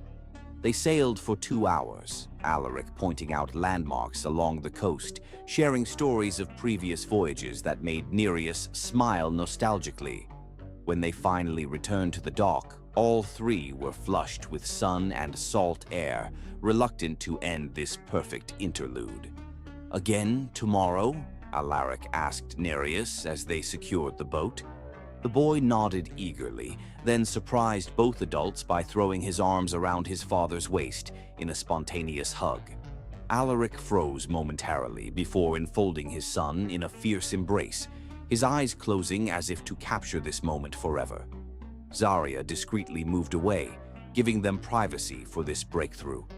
She climbed the cliff steps alone, heart full with the day's simple joys and the healing she'd witnessed. At the top, her contentment shattered. Olympia stood on the garden terrace, watching her emergence with frigid disapproval. "Enjoying yourself, Ms. Kalua?" The question was pointed as a dagger. Very much, Zaria replied evenly. It was a beautiful day for sailing. Sailing, Olympia's eyebrows rose. On the sea spirit? Yes. Alaric thought it would be good for Nereus to... That was Seraphina's boat, Olympia cut in. Alaric hasn't taken it out since her death. Sometimes healing requires revisiting painful memories, Zaria said carefully, finding the joy within them again. Olympia stepped closer, her perfume expensive and overwhelming. Let me be perfectly clear, Ms. Kalua. You are not Seraphina. You will never be Seraphina. And this performance you're staging with her pendant and her boat and her family cannot continue. The accusation stung, but Zaria held her ground. I've never pretended to be Seraphina. I'm helping Nereus and Alaric find their way forward, not back. How noble, Olympia's tone dripped with sarcasm. And I suppose the fact that my son is one of the wealthiest men on the eastern seaboard has nothing to do with your dedication. My contract is for 6 months, Zaria replied, anger rising despite her efforts to remain professional. The salary is generous but standard for my qualifications. If you're implying I'm pursuing Alaric for financial gain, I'm not implying anything, dear. I'm stating it outright. Olympia's smile was venomous. A nurse from modest circumstances, conveniently appearing when my son and grandson are at their most vulnerable. The pendant was particularly audacious, I must say. That was Alaric's decision, not mine. Alaric isn't thinking clearly. Hasn't been since Seraphina died. He's mistaking gratitude for other feelings. She adjusted her designer watch with precision. Did you know Catherine Blackwood comes from one of Boston's oldest families? Their shipping line would complement Montclair perfectly. A merger would secure thousands of jobs. For years, our companies have been competitors. But imagine what we could accomplish together. The board has been pushing for this alliance since before Seraphina's illness. Nereus isn't a business asset, Zaria said, her voice low with barely contained fury. And neither is Alaric's heart. Such dramatics, Olympia sighed. Let me be practical then. The board of Montclair Shipping, of which I am a significant member, would look unfavorably on Alaric forming an attachment to someone so unsuitable. It could affect confidence in his leadership. Are you threatening his position because of me? Zaria asked incredulously. I'm merely stating facts. Nereus needs stability and connection to his proper social circle. Alaric needs a partner who understands his world. You, my dear, provide neither. Her gaze was steel. If you truly care about them, you'll recognize when your presence does more harm than good. Before Zaria could respond, Nereus and Alaric crested the cliff steps, their faces alight with the day's joy. Olympia's demeanor shifted instantly, a gracious smile replacing her predatory expression. There you are. I was just telling Ms. Kalua about the wonderful dinner Catherine prepared at the Blackwoods summer home. She's quite accomplished. Graduated top of her class at Harvard, you know. The abrupt transition left Zaria reeling, as Olympia skillfully monopolized the conversation with Alaric, drawing him toward the house with mentions of urgent business matters. Nereus remained beside Zaria, his perceptive eyes moving between her troubled face and his grandmother's retreating figure. He tugged Zaria's hand, his expression questioning. It's nothing, she assured him, forcing a smile. Just adult complications. But Olympia's threats echoed in her mind, shattering the peace of their perfect day and planting seeds of doubt that would grow into the night's darkest hours. Love, or whatever was blossoming between her and Alaric, shouldn't come at the cost of his son's security or his own livelihood. For the first time since arriving at Montclair Estate, Zaria wondered if leaving might be the kindest choice after all. Chapter 9. Truth in Whispers. Sleep eluded Zaria that night. Olympia's threats circled her mind like hungry predators, picking apart her confidence with sharp-toothed doubts. Was she truly helping Nereus and Alaric, or had she inserted herself into a fragile ecosystem, causing more disruption than healing? By dawn, she'd made a decision. She would speak to Alaric about Olympia's concerns, not as accusations, but as genuine questions to be considered. If her presence truly threatened his position or Nereus's well-being, she would step aside, regardless of what her heart whispered. As she dressed, a soft knock sounded at her door. Opening it, she found Nereus, already dressed, though the sun had barely risen. His worried expression sent her maternal instincts into high alert. "What's wrong, sweetheart?" she asked, kneeling to his level. He thrust his sketchbook toward her. The page showed Olympia looming over a figure clearly meant to be Zaria, dark storm clouds gathering overhead. In the background, smaller figures of Alaric and Nereus watched helplessly. "You saw us talking yesterday," Zaria realized. "You're worried about what your grandmother said to me." Nereus nodded vigorously, his eyes pleading for reassurance. "Your grandmother wants what's best for you," she said carefully. "We just disagree about what that is." The boy shook his head frantically, turning to a new page in his sketchbook. This drawing showed Zaria packing a suitcase, Nereus and Alaric watching with tears. Her heart clenched. "You're afraid I'm going to leave?" He nodded, a single tear slipping down his cheek. "Oh, Nereus," she embraced him gently. "I don't want to leave you. But sometimes adults have to make difficult choices, especially when they care about someone." He pulled back, frustration evident in his features.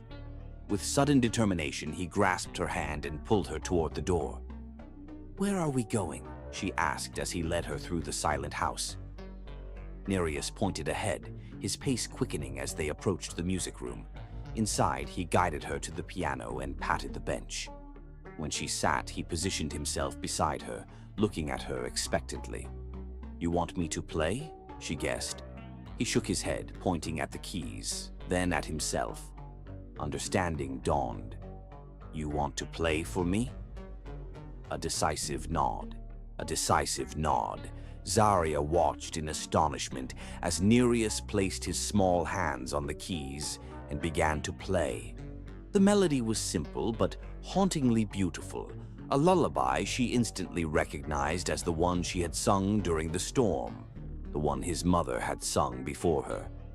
Nereus played with the passionate intensity of someone desperate to communicate, his eyes closed in concentration. When the final notes faded, he looked up at her, his gaze direct and imploring. "That was beautiful," she whispered, deeply moved by this unexpected revelation. "I didn't know you played." He pointed to a framed photograph on the wall that she hadn't noticed before. Serafina at this same piano, a younger Nereus on her lap, their hands together on the keys. "Your mother taught you," Zaria understood. "And you haven't played since she died." He nodded, then pointed at Zaria, at himself, and finally at the door that led toward Alaric's wing of the house.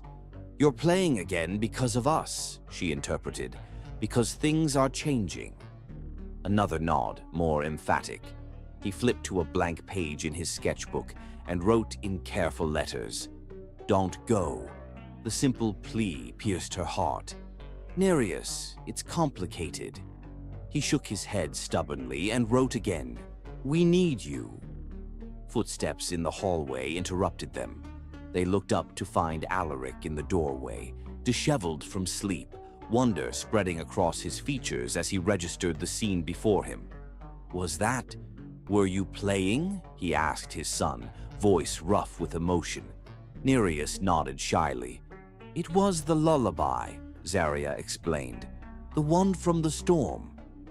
Alaric moved slowly into the room, as if afraid a sudden movement might shatter this miracle. "Serafina would be so proud," he said, kneeling before his son. "So am I." Nereus threw his arms around his father's neck, clinging tightly. Over the boy's shoulder, Alaric's eyes met Zarya's, filled with gratitude and something deeper that made her breath catch. "Why don't you keep practicing while I talk to Zarya in the garden?" Alaric suggested gently. "Just for a few minutes." Nereus hesitated, glancing between them with concern. "It's okay," Zarya reassured him. "I promise we'll come right back." Reluctantly, the boy returned to the piano, beginning the lullaby again as Alaric led Zarya outside. The morning air was crisp with salt and possibility, the first golden light touching the cliffs beyond the garden. "You look troubled," Alaric observed as they walked along the stone path. "Is it my mother?" "Partly," Zarya admitted. "She made some pointed observations yesterday. Let me guess, you're unsuitable, opportunistic, and threatening the Montclair legacy." His tone was resigned rather than surprised. "Something like that," she confirmed. "She also implied your position at the company could be jeopardized if you continued to care about you," he finished when she hesitated. "Yes." Alaric stopped, turning to face her fully. "My mother is a master manipulator. She's leveraged the company against my personal choices for years. But this time she's miscalculated." "How so?" "Because this time I've found something worth fighting for." His hand rose to touch the pendant at her throat. "Serafina made me promise to live, not just exist. For 3 years I've been sleepwalking. Then you arrived with your fierce compassion and unflinching honesty, and suddenly I was awake again." Zarya's heart thundered in her chest. "Alaric, let me finish," he said gently. "I've spent my life calculating risks, weighing outcomes. But what's happening between us, what's happening in this house, isn't a business decision. It's about choosing life over fear, joy over security." "Your mother said Catherine Blackwood." "Catherine is part of a world I've outgrown," he interrupted. "A world of strategic alliances and bloodless mergers. Serafina showed me there was more, and now, somehow, you've reminded me." He took both her hands in his. "I don't know what the future holds, Zarya, but I know I don't want to face it without you beside us." "What about Nereus?" she whispered, her last defense crumbling. "Nereus just played the piano for the first time in 3 years." "Because of you." Alaric's voice caught. "You've given my son his spirit back. You've given me mine." With tender deliberation, he cupped her face in his hands. "I'm falling in love with you, Zarya. I think I have been since that first storm, when you sang my son back from the darkness." The confession hung in the morning air between them, honest and vulnerable. Zarya felt tears gathering in her eyes, her heart expanding with a joy so intense it bordered on pain. "I'm falling in love with you too," she whispered. "But I'm afraid, Alaric. Afraid of hurting Nereus if this doesn't work. Afraid of causing more upheaval in lives that have already seen too much loss." "Some risks are worth taking," he said softly, his thumbs gently brushing her cheeks. "This is one of them." In the golden light of dawn, with the sea breeze caressing their skin, Alaric lowered his mouth to hers. The kiss was gentle at first, a question more than a demand. When Zarya responded, sliding her arms around his neck, the kiss deepened into something profound and transformative. A promise, a beginning, a homecoming. When they finally parted, breathless and slightly dazed, Alaric rested his forehead against hers. "I don't know what my mother will do," he admitted. "She can make things difficult at the company. But I won't let her come between us, or between me and Nereus's well-being." "Are you sure?" Zarya asked, needing his absolute certainty. "More sure than I've been of anything in 3 years." His smile was radiant with newfound strength. "Serafina would approve, you know. She always said the heart knows its own truth, if only we listen to its whispers." Hand in hand, they returned to the music room, where Nereus still played, his face alight with concentration. When he saw them enter together, their entwined fingers telling their own story, hope bloomed across his features. "Nereus," Alaric said gently, "Zaria and I have something to tell you." The boy's eyes darted between them, landing on their clasped hands with growing understanding. "We care about each other," Zaria explained, "in a special way. But that doesn't mean we're forgetting your mother or trying to replace her. No one could ever do that." Nereus considered this solemnly, then reached for his sketchbook. With deliberate strokes, he drew 4 figures: himself, Alaric, Zaria, and above them, Seraphina as an angel, smiling down.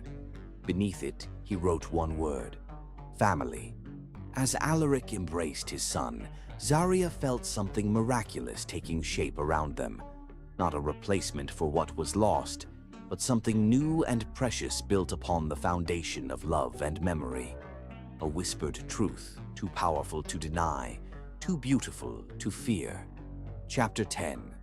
Worlds apart. The tranquility of their morning revelation shattered at breakfast.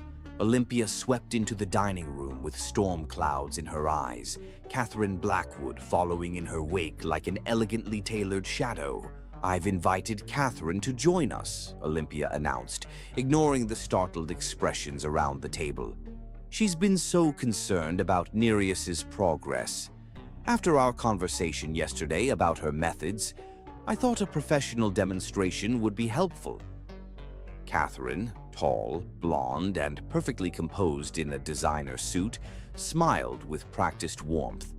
"I hope you don't mind the early intrusion, Alaric. When Olympia mentioned Nereus might be experiencing a breakthrough, I was naturally eager to offer my professional assessment." Alaric stood slowly, the CEO displacing the lover of moments ago. "While I appreciate your interest, Catherine, this isn't a convenient time for an evaluation." "Oh, it's nothing so formal," Catherine assured him, sliding into a chair beside Nereus, who instantly stiffened. "Just a friendly observation. After all, we've known each other since we were children. Isn't that right, Nereus?" The boy stared fixedly at his plate, shoulders hunched protectively.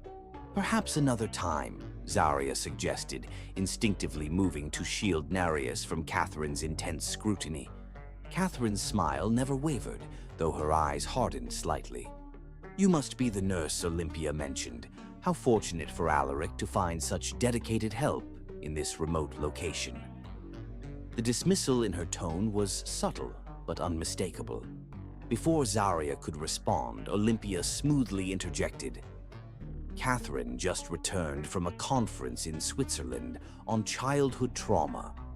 The research on selective mutism is making remarkable progress. Apparently, the latest protocols recommend structured reintegration therapy, boarding facilities with specialized programs." "Nereus is doing well with his current approach," Alaric countered, tension evident in his jaw. "This morning he played the piano," Catherine finished, nodding as if this confirmed her theories. Olympia mentioned it. A significant step, certainly, but still a non-verbal expression. The concern is whether he's becoming too comfortable in his silence. Zaria felt her professional composure slipping. "With respect, Doctor, Blackwood, comfort, and safety are precisely what allow trauma recovery to progress naturally. Forced verbalization, science supports structured intervention," Catherine interrupted smoothly. "My approach has shown a 70% success rate with similar cases." "Nereus isn't a case," Alaric said, echoing his words from days before. "And he isn't going to boarding school." Catherine leaned forward, her expression softening to practiced compassion. "No one's suggesting immediate enrollment, Alaric, but perhaps allowing me some one-on-one time with Nereus, just to establish a baseline assessment." Before Alaric could reply, his phone buzzed with an urgent message. He glanced at the screen, his expression darkening. "Excuse me," he said tersely. "Business emergency." As he stepped into the hallway to take the call, an awkward silence fell over the table. Nereus looked increasingly distressed, shooting pleading glances at Zarya. "Perhaps I could show you Nereus's artwork," Zarya suggested to Catherine, attempting to steer towards safer ground. "His visual communication is quite sophisticated." "How charming," Catherine replied with the faintest condescension. "But I'm more interested in his verbal potential. Nereus, can you tell me about your morning? Just one word would be wonderful progress." The boy's face drained of color, his breathing quickening toward panic. "That's enough," Zarya said firmly, standing. "Nereus, why don't you go to the sunroom? I'll join you in a moment." With visible relief, he slipped from his chair and hurried from the room. "That was highly unprofessional," Zarya told Catherine once Nereus was out of earshot. "Pressuring a traumatized child for speech can trigger regression." Catherine's pleasant facade remained intact, though her eyes turned glacial. What's unprofessional is a nurse overstepping her boundaries into psychological territory. Olympia has explained your special interest in this household, Miss Kalua. "My only interest is Nereus's well-being," Zarya replied evenly. "Is it?" Olympia interjected, her voice silky with implication. "The Montclair name carries significant advantages: social position, financial security, tempting incentives for someone from your background." Before Zarya could respond to this blatant insult, Alaric returned, his expression grim. "What's wrong?" Zarya asked immediately, recognizing the tension in his shoulders. "Dominic Blackwood has just made a hostile move for our Singapore shipping routes," he said flatly. "The board is meeting in emergency session. I have to leave for Boston immediately." Understanding dawned in Zarya's eyes. "This isn't a coincidence." "What are you implying?" Catherine asked, her tone suddenly sharp. "That this emergency conveniently removes Alaric while you attempt to evaluate Nereus against his father's wishes," Zarya stated bluntly. Olympia's laugh was cold. "How dramatic. Business emergencies happen regardless of personal matters, though I must say Catherine's father has impeccable timing." Alaric's expression hardened as he looked between his mother and Catherine. "I need to speak with Zarya. Alone." In the hallway, he pulled her into his study, closing the door firmly. "I have to go," he said, conflict evident in his eyes. "If Blackwood secures those routes, 100 of our employees could lose their jobs." "I understand," Zarya assured him, "but I'm worried about what will happen here while you're gone." "So am I." He ran a hand through his hair in frustration. "But I trust you with Nereus. Don't let them pressure him, regardless of their credentials or connections." "And us?" she asked quietly. "After this morning." "Nothing has changed," he said firmly, taking her hands in his. "My mother and the Blackwoods will attempt to undermine you, us, in every way possible. But I meant what I said, Zarya. I choose you. I choose the path we're creating together." His kiss was swift but fierce, a promise in the midst of chaos. "I'll be back as soon as I can. 2 days at most." After Alaric's departure, the atmosphere at Montclair Estate turned arctic. Olympia installed Catherine in the guest wing for convenience and proceeded to orchestrate a subtle but relentless campaign against Zarya's position. First came the questions about her qualifications, disguised as casual conversation, but designed to highlight her supposed inadequacies. Then came the reminiscences of Serafina, pointed reminders of a woman Zarya could never replace. Finally, in the evening, Catherine attempted to separate Zarya from Nereus, suggesting professional assessment time that Zarya firmly refused. "You're making this more difficult than necessary," Olympia remarked coldly when they found themselves alone in the library. "Catherine and Alaric have history, a shared background, common interests. The Blackwood-Montclair merger would secure the company's future. Alaric isn't a commodity to be traded, Zarya replied. Neither is Nereus. Everyone has a price, Olympia said, her gaze calculating. Name yours. Zarya stared at her in disbelief. Excuse me? A generous settlement, enough to establish your own pediatric practice, perhaps, in exchange for a graceful departure? The insult was breathtaking in its audacity. You really think I can be bought? Everyone can, Olympia replied with cool certainty. It's simply a matter of finding the right currency. That night, as Zarya tucked Nereus into bed, her mind whirled with conflict. The boy sensed her distress, his questioning eyes searching her face. Everything will be fine, she assured him, despite her own doubts. Your father will be home soon. But as she returned to her room, a text message shattered her fragile confidence. Board meeting extended. Blackwood situation worse than anticipated. Back in 4 days. Don't let them push you away. Worlds apart indeed, Zarya thought as she stared out at the dark sea. Alaric fighting corporate battles in Boston, while she defended their newfound happiness against enemies within his own home. For the first time, the vastness of the differences between them, not just race or background, but entire universes of experience and expectation, seemed truly insurmountable. Chapter 11. The Sacrifice. By the third day of Alaric's absence, Montclair Estate had transformed into an exquisitely polite battlefield. Catherine and Olympia executed their strategy with surgical precision, isolating Zarya, undermining her authority with the staff, and speaking about her future in the past tense. The children at your grandmother's neighborhood must miss your care, Catherine remarked over dinner. Will you return to community work after your time here?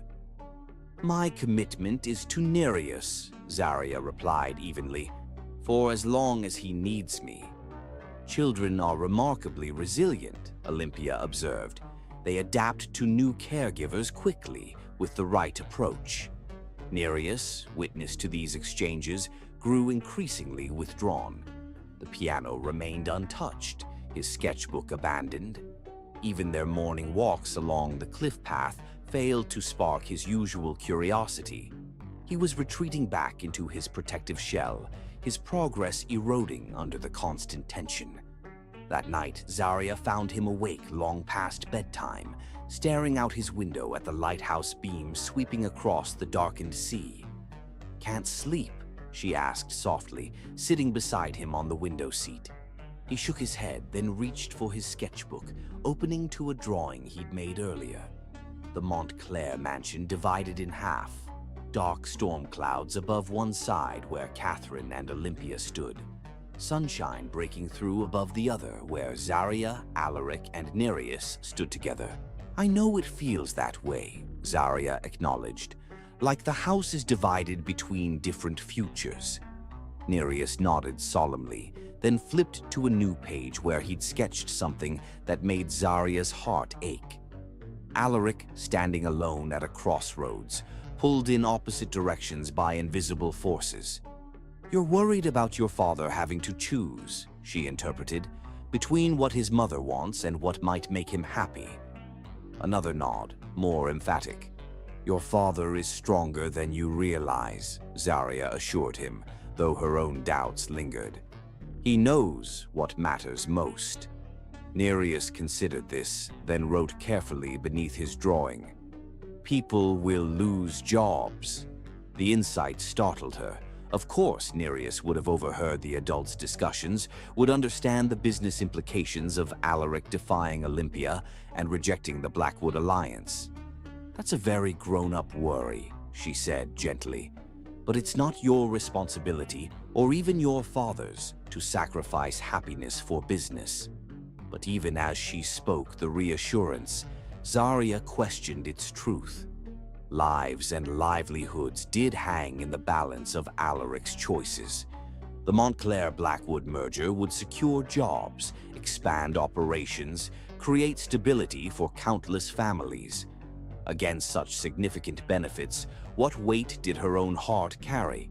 Her presence had helped Nereus begin to heal, true, but perhaps he needed more than what she alone could provide. Catherine's methods, while different from Zaria's intuitive approach, could offer structured techniques that might complement what they'd started. The woman was qualified and connected to resources Zaria couldn't access. Perhaps the answer wasn't either-or, but finding a middle path that put Nereus first. And Alaric, what future could she truly offer him? A man accustomed to moving in the highest social and business circles, whose family legacy stretched back generations, whose every decision affected thousands. Their worlds had briefly, magically overlapped in this coastal interlude, but reality waited beyond the estate's gates. Nereus tugged her sleeve, breaking her reverie. His perceptive eyes studied her face, clearly reading the doubts she couldn't hide. "Time for sleep," she said, mustering a smile. "Things often look clearer in the morning light." But clarity, when it came with dawn, brought no comfort. Her morning run along the cliff path led her to the lighthouse, where she stopped to catch her breath and gather her thoughts. The structure stood resolute against the elements, its purpose singular and unwavering, to guide ships safely through dangerous waters. What was her purpose here, truly? Had she been guiding this family toward healing, or had she unwittingly steered them toward rocks of her own creation? The conflict between Alaric and his mother, the business turmoil, Nereus's renewed withdrawal, how much stemmed from her presence? Her phone buzzed with a text from Alaric. "Board still deadlocked. Blackwood pushing advantage. Miss you both terribly. Hold on. A." Tears pricked her eyes as she typed her response. "We miss you too. Nereus struggling with tension here. Take care of business. We'll be fine." She pocketed her phone, decision crystallizing like salt from evaporating seawater. Sometimes love meant staying and fighting. Other times, the harder times, it meant stepping aside to clear the path for those you cared about. Back at the estate, she found Mrs. Fletcher in the kitchen, supervising breakfast preparations. "I need to make arrangements to return to town for a few days," Zaria said, keeping her voice steady. "My grandmother requires a checkup. Would you ensure Nereus maintains his routine while I'm away?" The housekeeper's shrewd eyes assessed her. "Ms. Drayton Montclair will be pleased," she observed neutrally. "This isn't about Olympia," Zaria replied, though they both knew otherwise. "It's about what's best for everyone." "Is it?" Mrs. Fletcher's tone softened unexpectedly. "Miss Serafina faced similar pressures, you know. The Montclair family wasn't initially enthusiastic about an artist with bohemian tendencies. She stood her ground, said true happiness was worth any price. The parallel wasn't lost on Zaria, but neither was the crucial difference. Serafina wasn't potentially costing people their livelihoods. Perhaps not, the housekeeper conceded, but she understood something important about this family. They need outsiders to remind them how to live, not just how to maintain appearances and balance ledgers. Before Zaria could respond, Olympia appeared in the doorway. "Ah, Ms. Kalua." Catherine was hoping to observe Nereus's morning routine for her assessment. "I'm afraid I'll have to decline," Zaria said firmly. "Nereus's schedule shouldn't be disrupted further."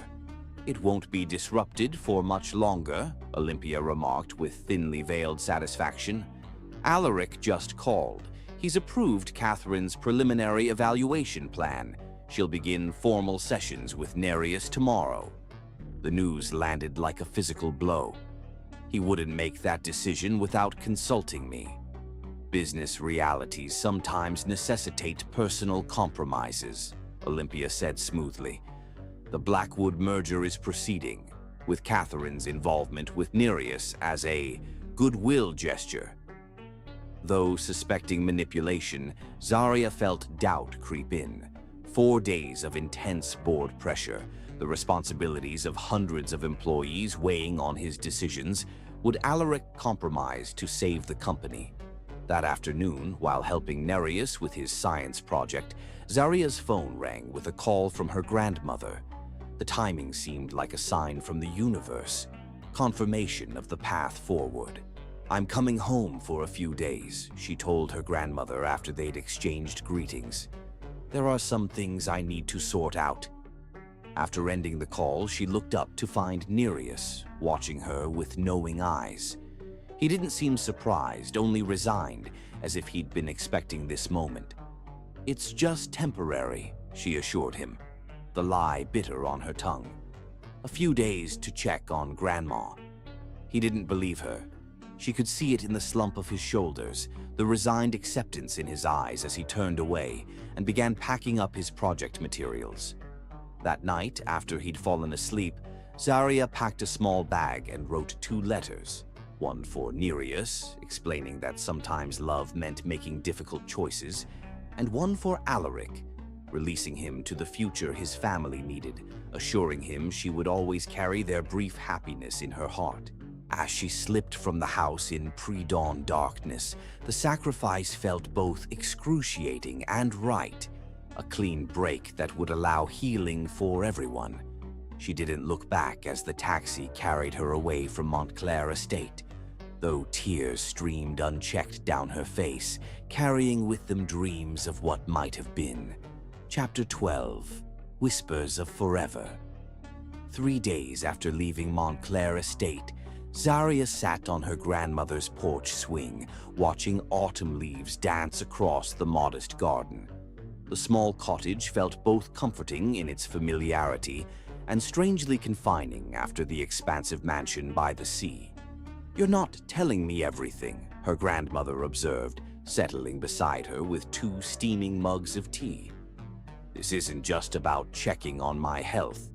Zaria accepted the tea gratefully. "It's complicated, Grandma." "Love usually is," the older woman replied with the quiet wisdom of experience. "Especially when it involves crossing worlds. Is it that obvious?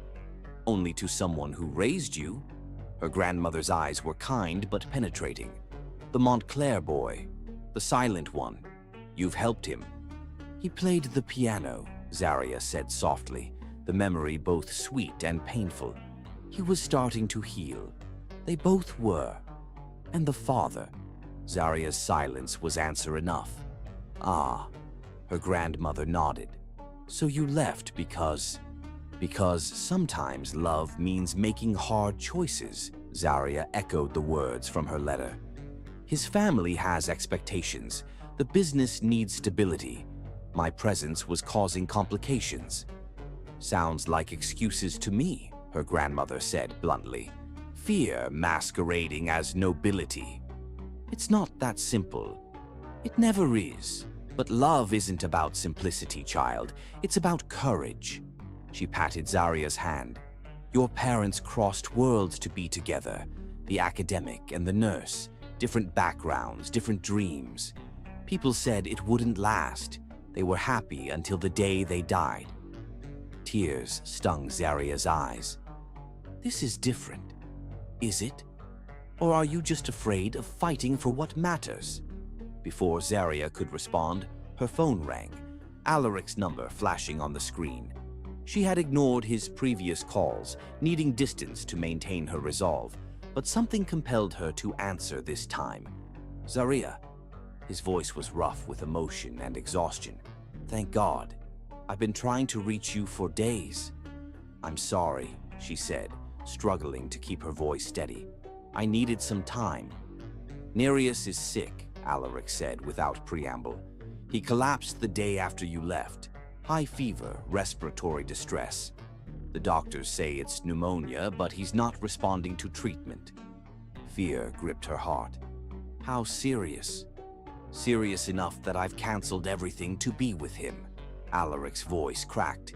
"He refuses to eat, barely sleeps. The doctors say his physical symptoms are exacerbated by emotional distress." "Where are you now?" Clearwater Cove Regional Hospital. He's been here for 5 days now. The initial crisis has passed, but... He paused, gathering himself. Zarya, he needs you. We both do. The doctors say his emotional state is preventing full recovery. What about your mother? The Blackwoods. The merger. To hell with all of it, Alaric said with sudden, fierce clarity.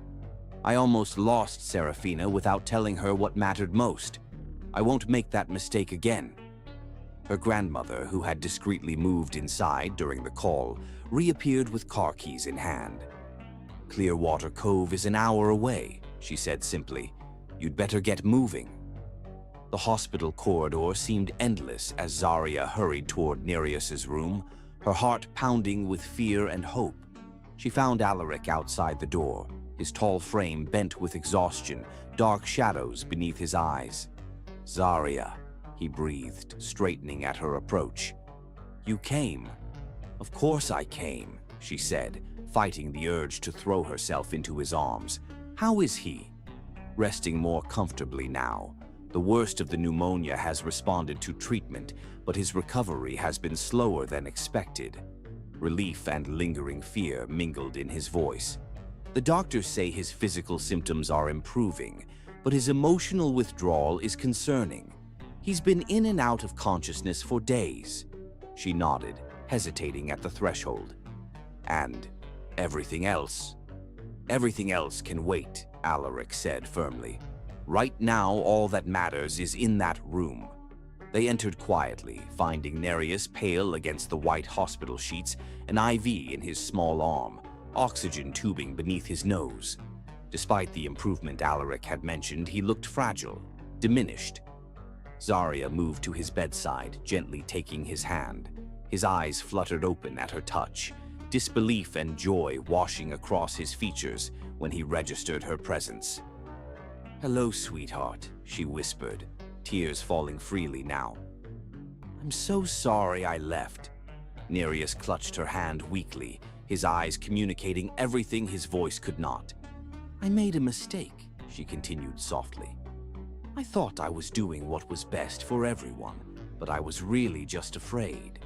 Afraid of not belonging in your world, of causing more problems than I solved. That was never true, Alaric said, moving to stand beside her. You belong with us, Zarya. You always have from that first night when you sang away the storm. Nereus tugged at their joined hands, then pointed to the bedside table where his ever-present sketchbook lay. Alaric handed it to him, and with trembling fingers, the boy opened to a drawing he must have created before falling ill. A lighthouse standing strong against crashing waves, its powerful beam cutting through darkness. You, Alaric translated, his voice thick with emotion.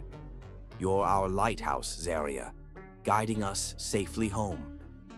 She looked between father and son, these two souls who had somehow become essential to her own. I was wrong to leave, she admitted. Whatever challenges we face, we should face them together. Together, Alaric agreed. He reached into his pocket, withdrawing something that gleamed in the soft hospital light. I've been carrying this since the day after you left, waiting for the right moment. In his palm lay a ring. A stunning sapphire surrounded by diamonds, its blue depths reminiscent of the sea they all loved. This was my grandmother's, he explained. Then my mother's, though she rarely wore it, preferring more ostentatious pieces. I always thought it looked like the ocean at dawn, the moment when night surrenders to possibility. Zarya's breath caught as understanding dawned. Alaric, I'm not asking right now, he clarified quickly. Not here, not like this.